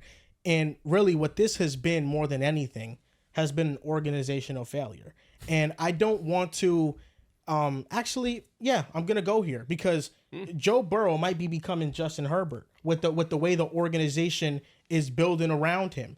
Because you look at how the Chiefs have successfully built around Patrick Mahomes. Yes. Through the draft, they have drafted corners. They have let their high-priced free agents walk, and they have been able to get that talent back. They drafted Creed Humphrey. They drafted Leo Chanel. They rebuilt their entire offensive line in one draft with Trey Smith, and then they also signed Joe Thuney. The disadvantage that the Bengals are at right now is that their owner is cheap, and he doesn't like to spend any money. That's why T. Higgins is on the franchise tag. That's why Jamar Chase hasn't gotten his contract yet. That's why DJ Reader walked when he just wanted $12 million per year, and instead they gave it to Sam Hubbard. They gave Sam Hubbard $10 million, and he's been one of the worst edge rushers in the NFL at pass rushing, run stopping, which was his forte. He has completely regressed. It's why they didn't pay Jesse Bates. It's because the ownership has been cheap. And Jesse Bates, we now see, goes to Atlanta. He's a superstar. The Falcons aren't loaded with this defensive personnel. Their secondary is crazy, Jesse though. Bates just makes up for a lot of things. And now we're seeing that missing piece with the Bengals. And you look at the draft. When you lose Jesse Bates, when you lose DJ Reader, you're supposed to replace these guys in the draft, especially when your quarterback starts making a lot of money. We look at the Bengals offensive line and defensive line draft picks in the 2021 and 2022 drafts. Jackson Carman, Joseph Asai, Cam Sample, Tyler Shelvin, Deontay Smith, Trey Hill, Wyatt Hubert, Zach Carter, Cordell Volson, Jeff Gunter. It's one starter. It's Cordell Volson, and he is a below average starter. The other misses. They drafted Dax Hill to replace Jesse Bates. He had to convert from safety to corner because he couldn't tackle. You also have Miles Murphy, an edge rusher that they brought in, that he's on IR right now, but last year as a rookie, he didn't play well. Jordan Battle had a promising rookie season, but this year he hasn't played. And then DJ Turner, who they drafted in the second round, who was a speed guy who hasn't been good, and he is not even getting snaps on the field. Dax Hill is playing over him. So this entire drafting strategy for the Bengals has been abysmal. All of the players they have lost in free agency, they have not been able to successfully replace with good players through the draft. And because the ownership is cheap, they don't sign any free agents at all. So this is why the defense has gotten so bad. And the fact that Mike Brown, who's their owner, the fact that he hasn't paid Jamar Chase and T. Higgins, when the Bengals aren't paying anybody on this roster, is ludicrous. It's ridiculous. You look at the Bengals payroll, they don't pay nobody. Look at the Eagles. Look at everybody. Look at Howie Roseman. You paid Jalen Hurts. You paid AJ Brown. Smitty. You paid Devontae Smith. You went out and signed Bryce Huff in free agency. Saquon Barkley, you brought him in. Bag. Shit, Slay got his extension. They're spending Everyone money. gets paid. literally everybody gets paid over there. You look at the draft, Quinyon Mitchell, Cooper DeJean, Jalen Carter, they're drafting well and they're rebuilding their team. That's how you build a roster around a quarterback. I mean, the whole Jordan offensive Mailata. line, essentially. And the Bengals, when you look at the number one thing you have to look at when you look at why this team got where they got to is organizational failure top to bottom. They don't sign free agents and they don't draft well. Drew, before you go, just quickly. They play Carolina next week. You predict that to win. Yep. So they're 1-3. Then you got Baltimore, Loss. 1-4. Please keep track. I'm please. here. Then you got the Giants. Win. Then Cleveland, at Cleveland. Win. Philly, be serious. Loss. There we go. Raiders, Win. Baltimore, at Baltimore. It's not looking too good. It might be a sweep. I think they could split with them. This would be the one they win. I will go loss here. Okay. 4-6. At the Chargers. We don't know what Herbert's Win. status. 5-6. So going into the bye, you're 5-6, and then your next 5 is Pitt, Dallas, Tennessee, Cleveland, Denver, Pittsburgh. Teams that are probably gonna be competitive towards the This end is of a the year. strong 9-8 team. That's being generous. They could win. I think they're winning 10 games. Woo. Okay. I think they beat Dallas. They have to take both from Cleveland. I think they realistically. yes, and then split with the Steelers once. Yes. I think they beat Dallas. I think they beat Tennessee. I think they beat Denver. Yeah, I mean, right now, Is it an easy game versus us? No, I don't think anything moving forward is not an easy game for the Bengals. fuck They them. got to get up for every single game. If they lose They next week, might it's lose over. against the Panthers. Yes, exactly. They could lose against the Panthers. But right now, we're in a situation with the Bengals have to be absolutely perfect from this point moving forward. I don't There's know- no more messing around, I don't know if I would especially compare defensively. it to Herbert though. Herbert's never had a Jamar Chase. He's never had well, no, let me not say that. He's had like a T Higgins, but bringing in Jamar Chase and then you had T Higgins. I get it. The defense, they haven't been able to replicate the Chiefs. Not many teams have, to be honest, but they haven't been able to draft properly. They haven't been able to bring free agents in, but you still have a pretty substantial defensive coordinator. You still have a great offense. I don't know. It's a tricky thing to compare to Herbert. I feel like Herbert's in kind of a one of one he situation. had Brendan Staley too. Yeah. Well, the difference right now is that Justin Herbert, because Jim Harbaugh is now with the Chargers, they're on Yeah, an he just upward got- trajectory. So they're gonna be moving in the right direction. I think this is the first year where they're not gonna have a lot around Herbert because it's the first year of Bengals the on the rebuild. decline. Yes, Super the Bowl Bengals. window. The Bengals Just like have that. the Bengals have had a better situation around Burrow than the Chargers have had around Herbert in the past. But we're talking about this point moving forward. Yep. I think right now the Bengals are putting Burrow in that type of situation to where he might be in one of the worst situations amongst the great quarterbacks in the league because they can't draft. They can't draft and they don't spend no money. And if you don't spend no money, you got to draft well, and they don't draft well. Now, I'll make this quick because, listen, I was the one most vocal about this Bengals defense and why it's actually a possibility there's a better chance of them coming in last than, of course, winning the division. It might be cooking here. But, Browns are pretty bad. however, They have one win. I want to look at it on the opposite side of the coin, where we've all shit on the Bengals defense. We know that defense is terrible. You shared stats about their individual week. After I talk about the Washington Commanders, I'll talk about the Bengals and how bad their defense is. Looking on the opposite side, the Commanders might be a great offense. 14 straight scoring drives. They went and scored against the Giants in every single offensive drive. They had no touchdowns, all field goals, but points every single time they had the ball in their hands. Points every single time they had the ball in their hands against the Bengals, of course, excluding kneel downs. And the last drive that they had against the Buccaneers, they scored a touchdown. 14 straight scoring drives dating back to week 1. Jaden Daniels has been overly impressive. He's been the most impressive rookie by far, and he's been taking care of the football. He showed you yesterday in Monday night's game versus the Bengals, they can go out there and they can open the playbook, and he can be explosive with the ball in his hands.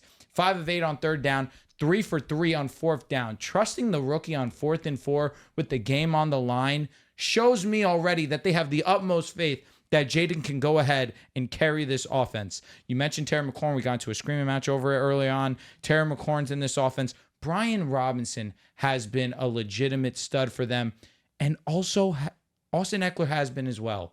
He's been one of the most trustworthy options for Jaden Daniels. Unfortunately, he went down with the concussion, but we've seen in that Giants game, he trusts Austin Eckler. We saw early on in this game, he trusts Austin Eckler in the passing game. Austin looks a little explosive as well in the run game. Put him out as a kick returner. But this offense pushes the ball downfield and just gets points on the board. Now, is the Bengals defense terrible? Yes. But it also has to do with the fact that maybe the Commanders are a little bit better than what we were giving them credit for coming into this game. At minimum, offensively. Defensively, we knew they're terrible. That's not a question, not a good unit. Offensively, though, maybe we could look back on this game in a couple weeks from now and say, hey, Cincinnati. How much did they score against the Giants? They scored 21 points, 7 field goals. Yeah, they weren't able to get into the end zone. They weren't. I think this is more just the Bengals being extremely bad. I think both, because like I wanted to mention, you look at the stats for the Cincinnati Bengals defense. 30th ranked defense in EPA per play, 29th in success rate, 29th in dropback EPA, 29th in dropback success rate, 31st in rush EPA, 27th in rush success rate. You mentioned how great they performed against the Kansas City Chiefs. They were dog shit against the Commanders. Yeah. So there's two sides to the coin. We haven't seen the Chiefs play at that highest of high level, but at the same time, the Commanders aren't don't acknowledge them as a star team, but maybe they're on that upward trajectory themselves. It's definitely a middle ground for sure. I'm surprised that you didn't take that route about it. About what? About the Washington Commanders potentially being a great shouldn't offense. complete 90% of passes. There's no excuse for getting utterly dominated. I was gonna say, if it was like 28-24, something like that, but you went out there and you couldn't do anything. Like, you stopped the run, but you can't let Jaden complete 90% of your passes. He did everything. Week 1, you lose to the Patriots. Like, I get it, because I do think the Commanders' offense is better than we were anticipating coming to this year.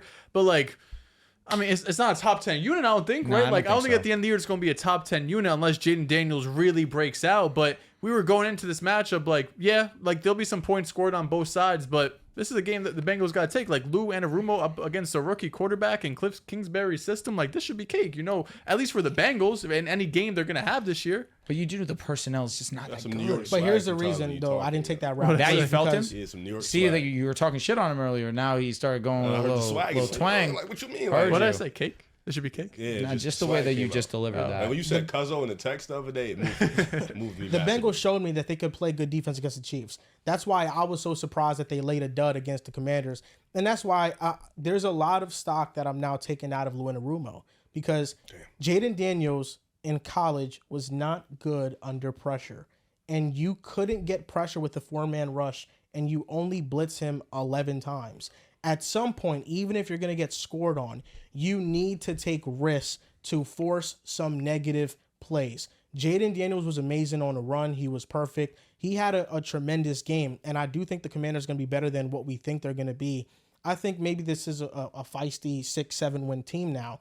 You know, they're showing some things offensively. Defensively, they're a mess. Terrible. They can't stop anybody either. But offensively, and this is what I was speaking to earlier with the situation, I think Jaden Daniels is in the best situation. The offensive line is really good. It's performing well, and it's because of Cliff Kingsbury's offense. Jaden Daniels does have one of the fastest times to throw. So they are not holding up on their blocks as long as they would in other offenses, and that's helping them out a lot. They have good receivers. McLaurin is awesome. Luke McCaffrey is solid as just another option. Diami Brown can stretch the field vertically, and Zach Ertz is just a reliable tight end, even if he is older. And then you do have Brown Brian too. Robinson. Can't forget him. And then you do have Austin Eckler. So this is a good situation, but even more than just the personnel, it's how Cliff Kingsbury is calling this offense. He's not forcing Jaden to put the ball in harm's way. It's a lot of quick throws. It's a lot of easy stuff, which is not a knock. This is how you build the rookie quarterback's confidence up. And you see each and every game. First game, more than 50% of Jaden Daniels' throws were at or behind the line of scrimmage. Probably even more. I'm underselling it. In the second game, the offense opened up, and Jaden Daniels did miss some full field reads when he had to work his way back to a backside dig. But over that game, he improved in that. Then in the third game, we see that even when he was pressured, he performed great. The game-winning touchdown in McLaurin, that was an example of that. When he let the ball go, McLaurin didn't even have a step on Dax Hill yet. That was excellent anticipation. So Jaden Daniels has, week by week, he's been getting more of the offense and just opening up the playbook. And I think that's what's helped them a lot. And you can't say the same thing for Caleb. And also, Caleb's facing the Texans defense, and then week 1, the Titans defense.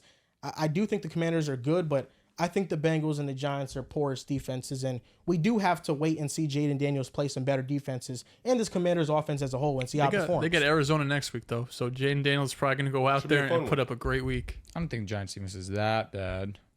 The Commanders? No, the Giants defense. I think it's pretty bad. I don't think it's that good. It's top 15 unit. He's got 8 sacks. Yeah. Against the Browns. It's like, yeah. They were pretty Top good. 15 unit, Giants. I guess they're not good. It's like bottom 10. They can have a game or two, but Because it's a they bottom do 10 have unit. just elite pass rushers. You know what I mean? They Like they do. have Dex. They got Brian Burns. Deontay Banks has been getting cooked recently. Low key. That's shocking me because he was amazing last season. Go ahead. Now, Josh Allen right now has the same odds to win MVP as Patrick Mahomes. They're at both plus 250. And this is the books respecting Mahomes because he's not been off to a great start. Not at all. And he's still tied as the favorite to win MVP. Glazing. It's neck. Glazing him. To be fair, or to be honest, there's nobody that's near Josh Allen right now, in my opinion. I'd say that with all the respect in the world to Sam Darnold, who shocked the world. 7 touchdowns, 0 INTs. He's first in QBR. He only has 1 turnover, and that came in the first half of the first game versus the Cardinals. He hasn't looked back since. There's nothing to talk about right now, at least right now where we stand. I understand that we could talk about the competition that he's played, but the Cardinals trailing 17-3, he goes, leads the offense. They go and they win that game relatively comfortably. You go and you go against the Dolphins. Doesn't have to really do much, but they had full control of that game from start to finish. And then this game versus the Jaguars was the Josh Allen show. Right now, he is a one-man band, and he's going berserk. He has to be the MVP. I'll respect the Sam Darnold nod because, of course, he leads the league in touchdowns. He's one of the leaders in QBR as well, yards. Or let me not say yards because he just threw for less than 200, but had 4 touchdowns, no INT. He's taking care of the ball. But Josh right now, you want to talk about a one-man band with the lack of strong skill position players outside of James Cook, in my opinion. I'll respect Khalil Shakir, solid weapon. Dalton Kincaid, solid weapon. Nothing over the top. And him having the results that he's having, them being the number 1 offense in football in terms of points scored, it's impressive. Last night was like a varsity versus JV game. Cook. That's how easy the Bills made it look. I have never seen rarely, maybe I should say, a quarterback look that comfortable in an NFL game where the defense is like trying to kill you and the quarterback's just back there and he's like playing with complete freedom and seeing the field so openly, and there's never any pressure, and they could run the ball, they could pass the ball. It doesn't matter if it's to Khalil Shakir, like you mentioned. Keon Coleman got a touchdown this game. It was just like everyone needed a morale boost, so everyone got a touchdown, right? 4 or 5 guys had different touchdowns in this game. Josh is the clear MVP right now. He's probably the only like elite top 3-5 level quarterback playing up to those expectations through 3 games as well, right? Like Mahomes played a little bit under par. Joe Burrow's 0-3, although he's done his part. Lamar, the first couple of games wasn't up to standard. Burrow's really been that only dude, or excuse me, Josh Allen's only been the only dude that has played to Josh Allen's standards, right? So I think that's the reason why he's MVP right now. And some of the players that even who was it? One of their offensive linemen, Dawkins, was just on. Dion? Dion Dawkins just on Colin Cowherd's show today. I was watching his interview, and he was saying like, in years past, like we knew what people want to do. Like we had Diggs, we had Gabe. You know what was going to happen. But now we have all of these chess pieces where you don't know if it's going to Khalil. You don't know if it's going to Keon Coleman. You don't know if it's going to James Cook or Dalton Kincaid. I still think over time, once you get into those tough situations against top tier defenses, Josh is going to have to be Superman, which he can be, undoubtedly. But you're still going to have moments where it's like, really wish we had a number 1 here and not Khalil Shakir. No respect to Khalil, but you just need guys at times throughout on third and longs and fourth quarters that you sometimes just got to go out there and beat a dude. And kind of crazy. I still have some questions about who could do that for Buffalo.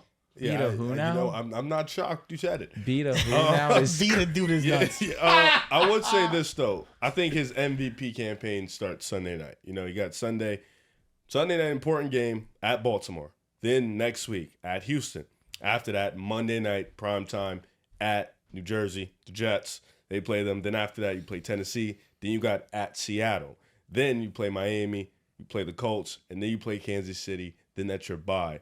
Then you got the Niners in Detroit and the Jets again. And then 3 other first place schedule, man. They don't ease up. That schedule is extremely tough. And I think putting himself in a nice, comfortable position, no turnovers, like outside the fumble. The offense is being fluid. It's being efficient. They're able to get everybody involved. They don't care who gets the ball. The running game has been great. It's good to look like this now to get the rust and the jits off because it's gonna get extremely hard come this Sunday because at the same time, this is where the competition starts. This is where your MVP campaign really starts. You got to go out there. You got to outperform Baltimore. That was crazy. He's nuts. You got to go out there. You got to 3 straight road games against Baltimore, Houston, and the Jets is nuts. I don't know how that got that's happened. crazy. Like 3 straight road games is crazy, but Josh Allen is one of the best quarterbacks in the league, and it's about time, anyways, that he gets an MVP. We've been kind of waiting for that. He's definitely due for that MVP Gave type Lamar season. 2. Gave Lamar 2 for sure. He should have won last year. Cook, but listen, that's neither here nor there. With this team, no doubt in my mind, if he's a division winner, he'll get the MVP. Look at the numbers; it's not close. No, he might clear those numbers. Josh this Allen year should have won. He's going to clear those numbers. You should like send an email or something. Yeah, I mean Lamar Jackson won because of the team record, but They were who dominating played the better objectively was Josh He Allen. was last also, year. I'll give it to him. He was efficient as hell. They were dominating. But Josh is a 75% completion percentage. Crazy. That's fucking nuts. Crazy. The Think Baltimore about where he defense was looks the a first little couple of years, funny. man. 9 touchdowns A little total. funny. Got to be fair to the rushing. Yeah, right now Josh Allen has non-total touchdowns, 133.7 passer rating. Doesn't have any interceptions It's right actually now. insane. And I feel like coming into the year, the Texans got Stephon Diggs and the Bills lost him. So we all kind of thought, the Texans are on an upward trajectory. They're about to make this big leap, and they still have time to do it. They're 2-1 right now. The Bills are only 1 game up on them at 3-0. But the Bills, Jets clear. everything looks so cohesive. Everything is working according to plan. And with the Texans, what we're seeing is that they're having some growing pains, and we don't know how long it's going to last. Line sucks. And the Texans have one of the toughest schedules this year. We thought coming into the season, the Vikings game would have been a win for them, but we just saw the Vikings upset them. And now it's like, okay, the Texans can lose to almost all these upper echelon teams, and they, I think right now, are lucky that the division that they play in is very weak and as a whole is a mess because they don't have to really worry about anybody coming for their spot unless the Colts make a leap. A few more weeks till we have a CJ Stroud conversation. What the fuck is wrong with you? Are you waiting on it? I was wondering. I thought you were here. No, he's a fraud. How about you bench that bum in Indianapolis? Oh my God. Respect What about that? him. trash. Oh my God. 1-2, upward trajectory. It's fucking trash. I feel like I have to change the jersey. You didn't say nothing, so you know what? Thanks. You stay. Better lock in, because Stafford clears. What happens this Sunday? We'll see. you know Josh gonna outplay him. You may win, but Josh is gonna outplay him. No, Bills are winning. Maybe. I said you may win. I gave you the respect. Might win. The Bills have 3 primetime games left. They, like you mentioned, they at the Ravens, at the Jets are Texans, always- at the Jets. They face the I'm Jets so scared twice. for that game because when he plays the Jets on primetime, it's not ideal. They face the Chiefs. They face the Niners, and they face the Lions. The Niners- primetime games, I believe, We gonna are move the the ball against Ravens, the the Bills. 49ers, Might. and it might be the Definitely will. Jets. Josh It is will the move the Jets, ball Monday against you night. guys. Niners game is gonna get bumped to primetime. Chiefs and the Bills not being primetime is crazy. 4:25 game. Yeah. That'll It's get bumped. basically prime time. Nah, That'll 8 get bumped. p.m. is different. I vibe. get it, but I feel like the 4 o'clock games, you're always locked in. Because there's usually a couple that are just like, Yeah. like Oh, Raiders, Panthers last week. Chiefs and Bills should definitely be like a Monday night. Yeah, like week 2, we really didn't care about any other 4 o'clock game other than the Chiefs and the Bengals. Yeah. We were locked in on the Chiefs and the Bengals. Especially the Cardinals game was like a 30-point blowout in like Yeah. a second. So No, we was just locked in for like the first 3 To drives. watch Marvin Yeah, go yeah. absolutely Shit is donkey. over.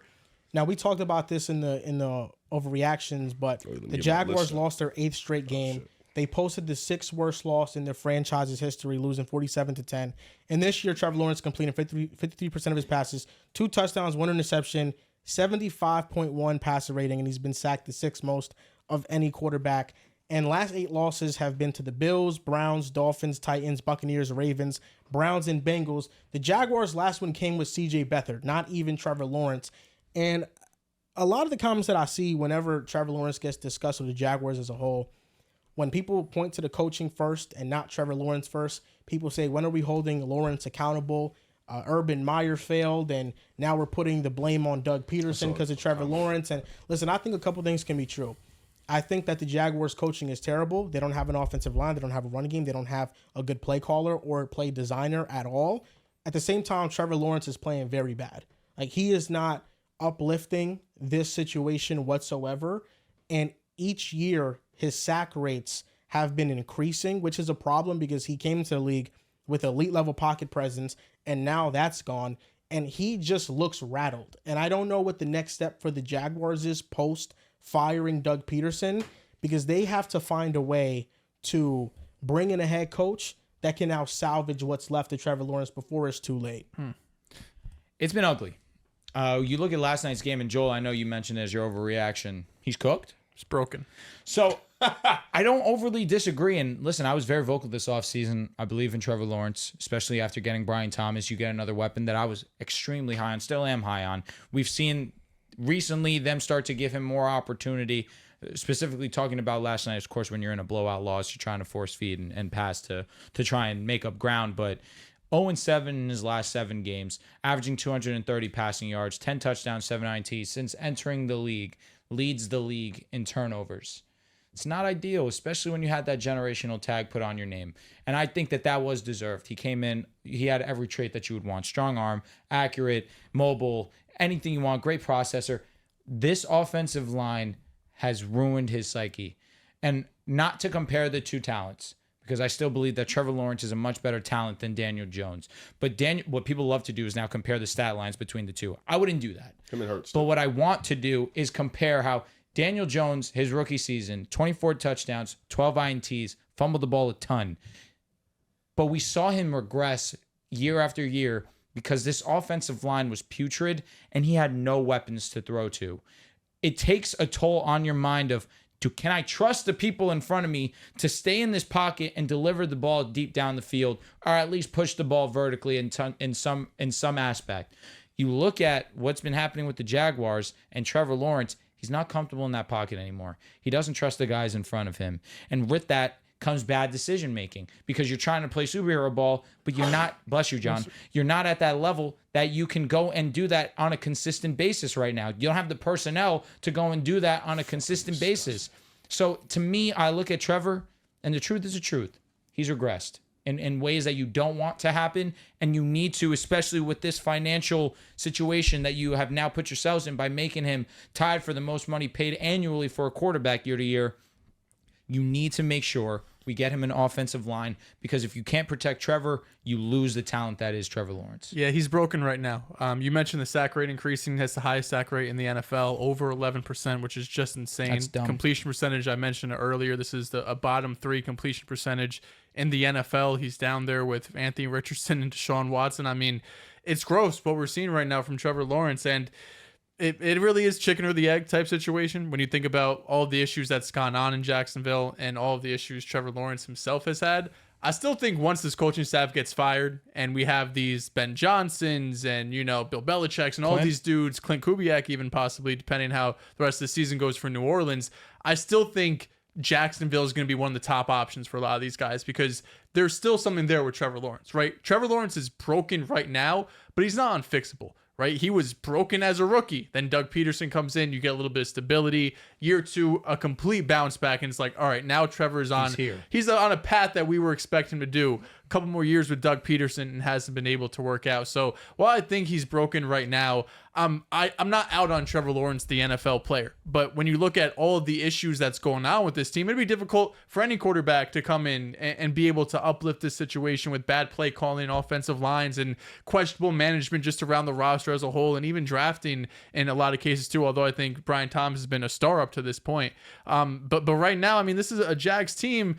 What's an easy game for them? Like, what game are they going into where you're like, oh yeah, Jacksonville should win that game? Not the Panthers. Like the Panthers with Andy Dalton, the way that offense just looked, they look so much better, right? They already lost to the Cleveland Browns, right? Like the Giants. Like what game are we going to go into if you're a Jags fan and be like, I feel confident that either maybe my coach is better than your coach because Doug Peterson's on the hot seat, obviously, probably going to be out of the NFL in a couple of months. Trevor Lawrence, like, sure, Trevor Lawrence is better than Daniel Jones. Daniel Jones is playing better than him right now. So what matchup are you going into where you have the better quarterback, better defense? Like, this team top to bottom is really broken. I wasn't high on them coming into the year. I thought they would miss the playoffs, but I was not expecting them to be a potential top 5 pick in the NFL this year. As of right now. Crazy. Will Campbell, welcome to Jacksonville. Will Johnson, welcome to Jacksonville.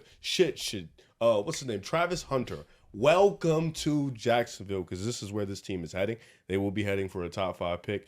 And listen, this is a organizational failure. I mean, from top to bottom, they have just made the wrong moves in free agency, made the wrong moves drafting.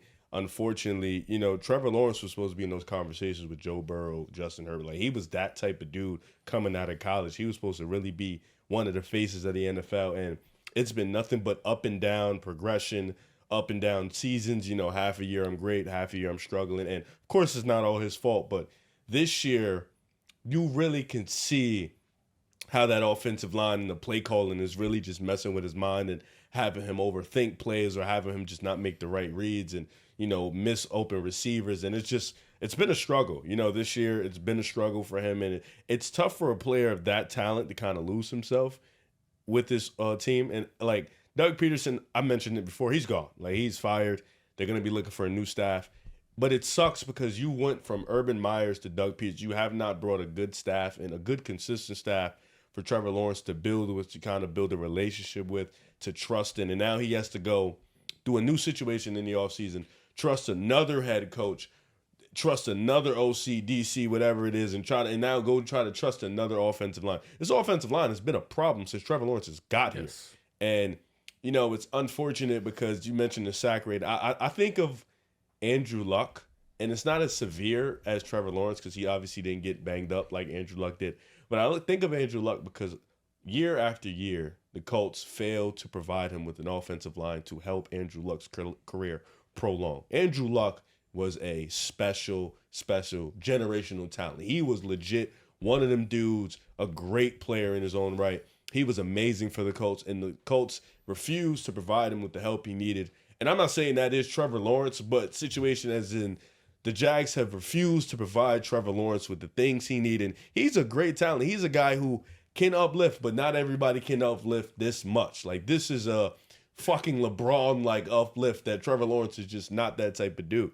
So chalk this season up, like you mentioned. There's not an easy game for them. They're kind of in that Bengals situation where not every game is going to be. You can't grab a game and think this is the one this is the big game. This is the game we're going to bounce back. No, your team looked absolutely abysmal. You mentioned it before. That was a varsity versus a JV versus a freshman team like performance last night. It was bad. And I don't think anybody's knocking on the door at the deadline to come help them. Anybody from their injury report that's coming in to just automatically change this team. No, you picked up Gabe Davis. I don't even think he has a yard yet. I don't know, truthfully. He probably does, but not many. Brian Thomas Jr., dope. Christian Kirk, when he gets back to it, He kind of cooked last night. Evan Ingram, can he get back? Kirk. Oh, yeah, Kirk had a great game. Yeah, Evan Ingram, can he get healthy? When he's healthy, great. He's good. This offensive line just dog shit. The defensive line didn't get any push last night. Josh Allen's amazing. You just paid him. Okay. Secondary. Tyson Campbell had a good year, but it's how many years has it been since that? He's been banged up since then. So, it's going to be a lot to fix over there in Jacksonville. It may take some time, but they do have a guy they just paid in Trevor Lawrence, and if he can get back to that mindset of, no, I'm one of the 7 best dudes in the world, I think that'd be all right. So much of it is just organizational. Like, as much like Caleb Williams gets a generational attack thrown on him, but he goes to Chicago. Chicago hasn't been good in our life. They've never had a good offense in our life, never had good quarterbacks in our life. The Jaguars, they've had moments here and there, but I mean, for the last few years, even I'm saying before Trevor Lawrence, it was pretty ugly there. You look on the opposite side of things, like that's why it's so impressive that Joe Burrow is able to like uplift Cincinnati, who like had Andy Dalton, but never get to the heights that he had going to the Super Bowl and stuff. So much of it when these quarterbacks get their generational tags, I do it, we all do it. We just think they'll be able to go in and fix everything because it's the NFL, it's a quarterback. If you have that, you're set. You'll be able to figure it out. But I think what we've seen from Trevor Lawrence through his first, 4-ish, 5, whatever years in the NFL now, and Caleb Williams through his first 3 games is there's just sometimes organizations are too much to overcome. Like, I still think Caleb's going to be great. I still think Trevor Lawrence down the road will be a really good quarterback. But we were expecting Trevor Lawrence by now, a top 5 quarterback. Like, coming out of Clemson, we thought, no way is Trevor Lawrence not going to be a top 6, top 7 quarterback in the NFL 4 years from now. He was expected to do that. And now we're talking like, damn, like I know he just got his contract, but do you see how he's playing right now? So it's tough when you get thrown as all these expectations. Everyone tells you how great you are. Everyone's expecting you to be the best quarterback we've ever seen. And it's like, oh shit.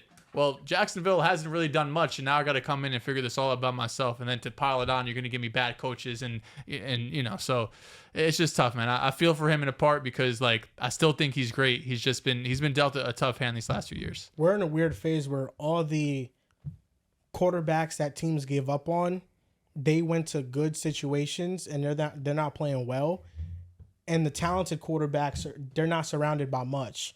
Like Justin Herbert's not surrounded by anything with the Chargers. Trevor Lawrence the situation is pretty awful. Like all the quarterbacks that we view, and if we just rank them from a talent perspective, a lot of them, I would say about half of them aren't in great offensive situations. No. Like that's why like Jordan Love, the Packers have been good based their whole life.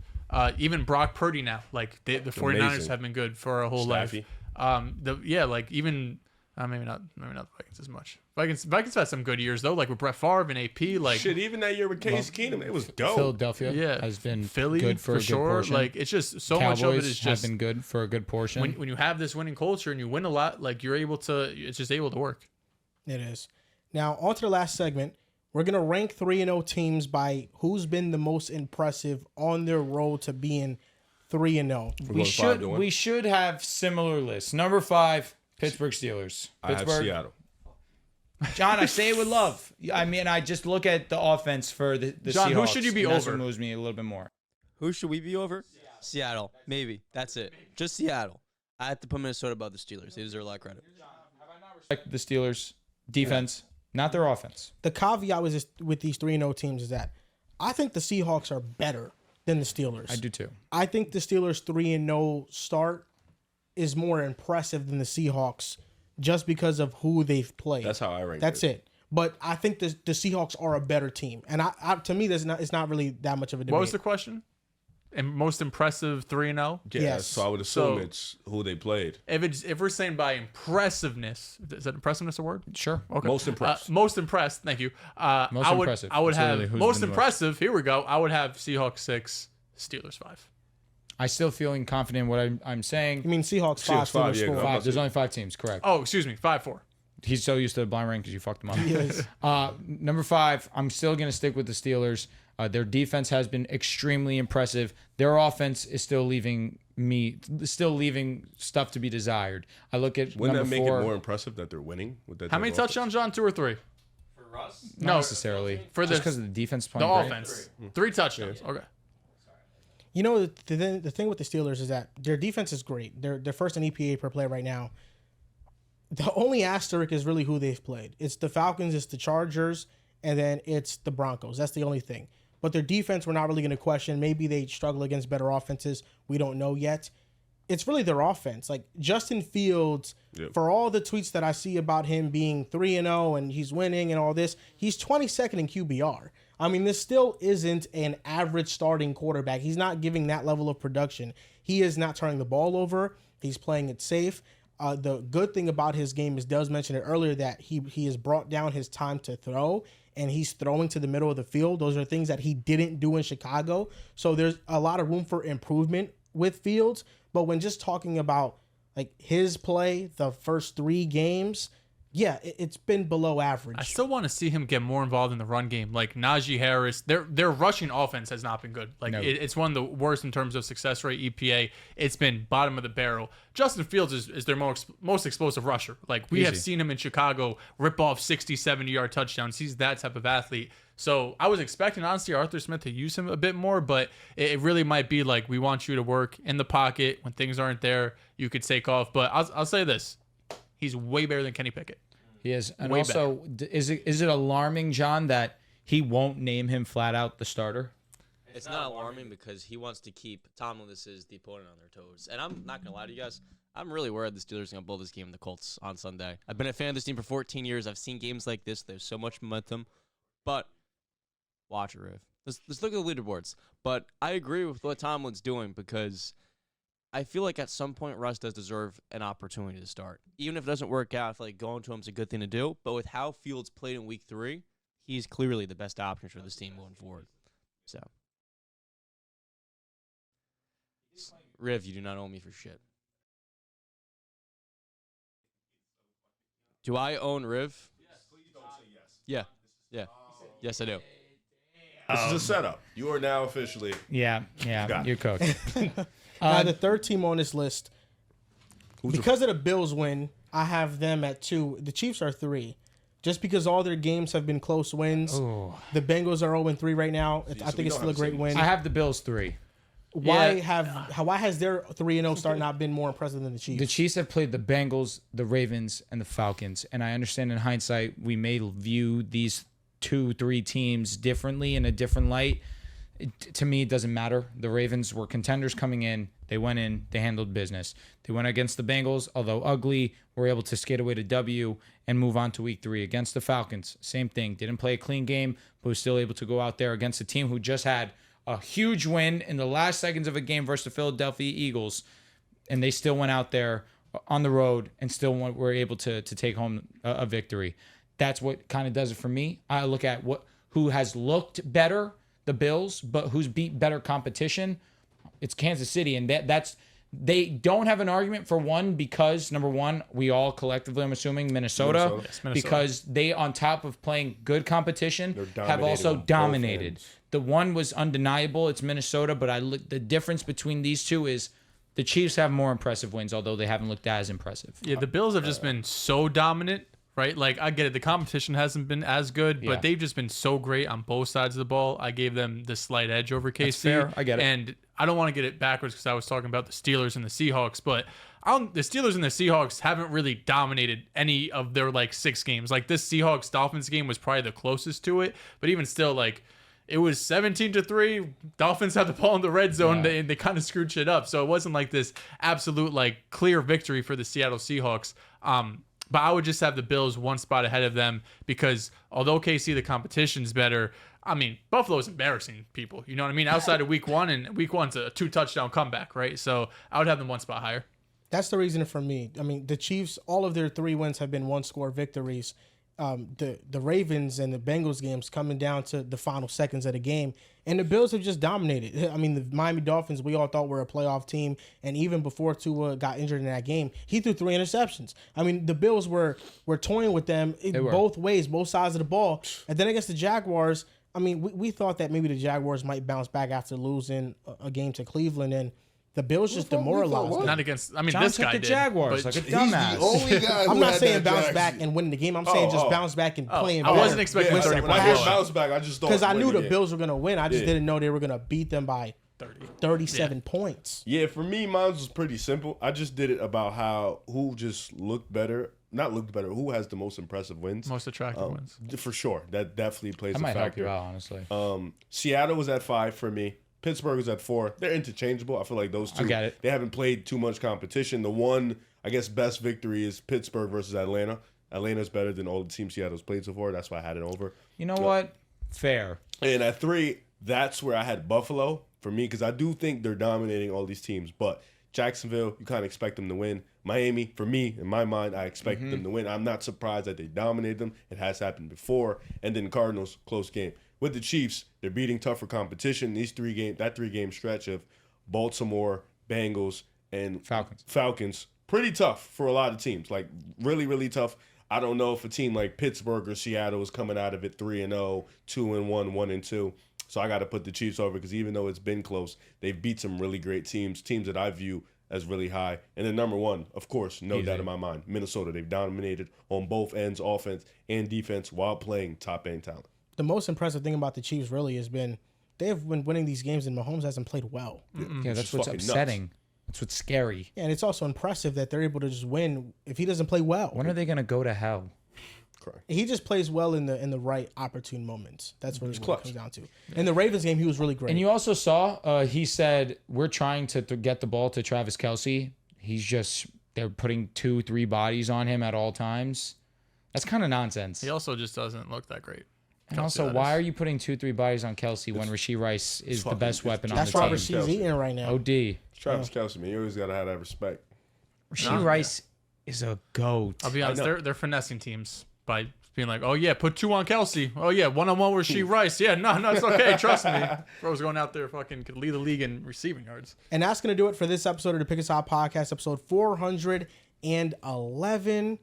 Not bad, gentlemen. 210, love that. Even with a heated debate in the No funny, in the we were episode. 15 minutes through the first fucking topic. Bro, I'm thinking the same It's like shit. for An 3 hour hours. through the first 2, I said we're here till midnight.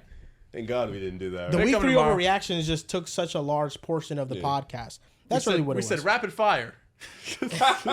Cat, guess who started to talk a lot in rapid fire? Just guess. Who? Whoa. We all said one. He said, I'm gonna just name my 2 or 3. Oh, you heard us. Wait, it was only one overreaction? I thought had we said to. we were all No, doing... we were all doing like 1-1-1. You were kind of just. We did do 1-on-1, then you you ripped didn't off realize. 4. I For did, sure. I did do all mine. You started cooking. I was like, okay. But you guys got to all yours regardless. Yeah, Facts. That's on me. I should have read that. I didn't didn't read read the that. room type That's shit, on so I was me. like, I'll all accept that. You can follow us on Twitter at Pick Us Out Pod, on Instagram and TikTok at Pick Us Out Podcast. Thank you guys for watching, and we'll see you guys next time.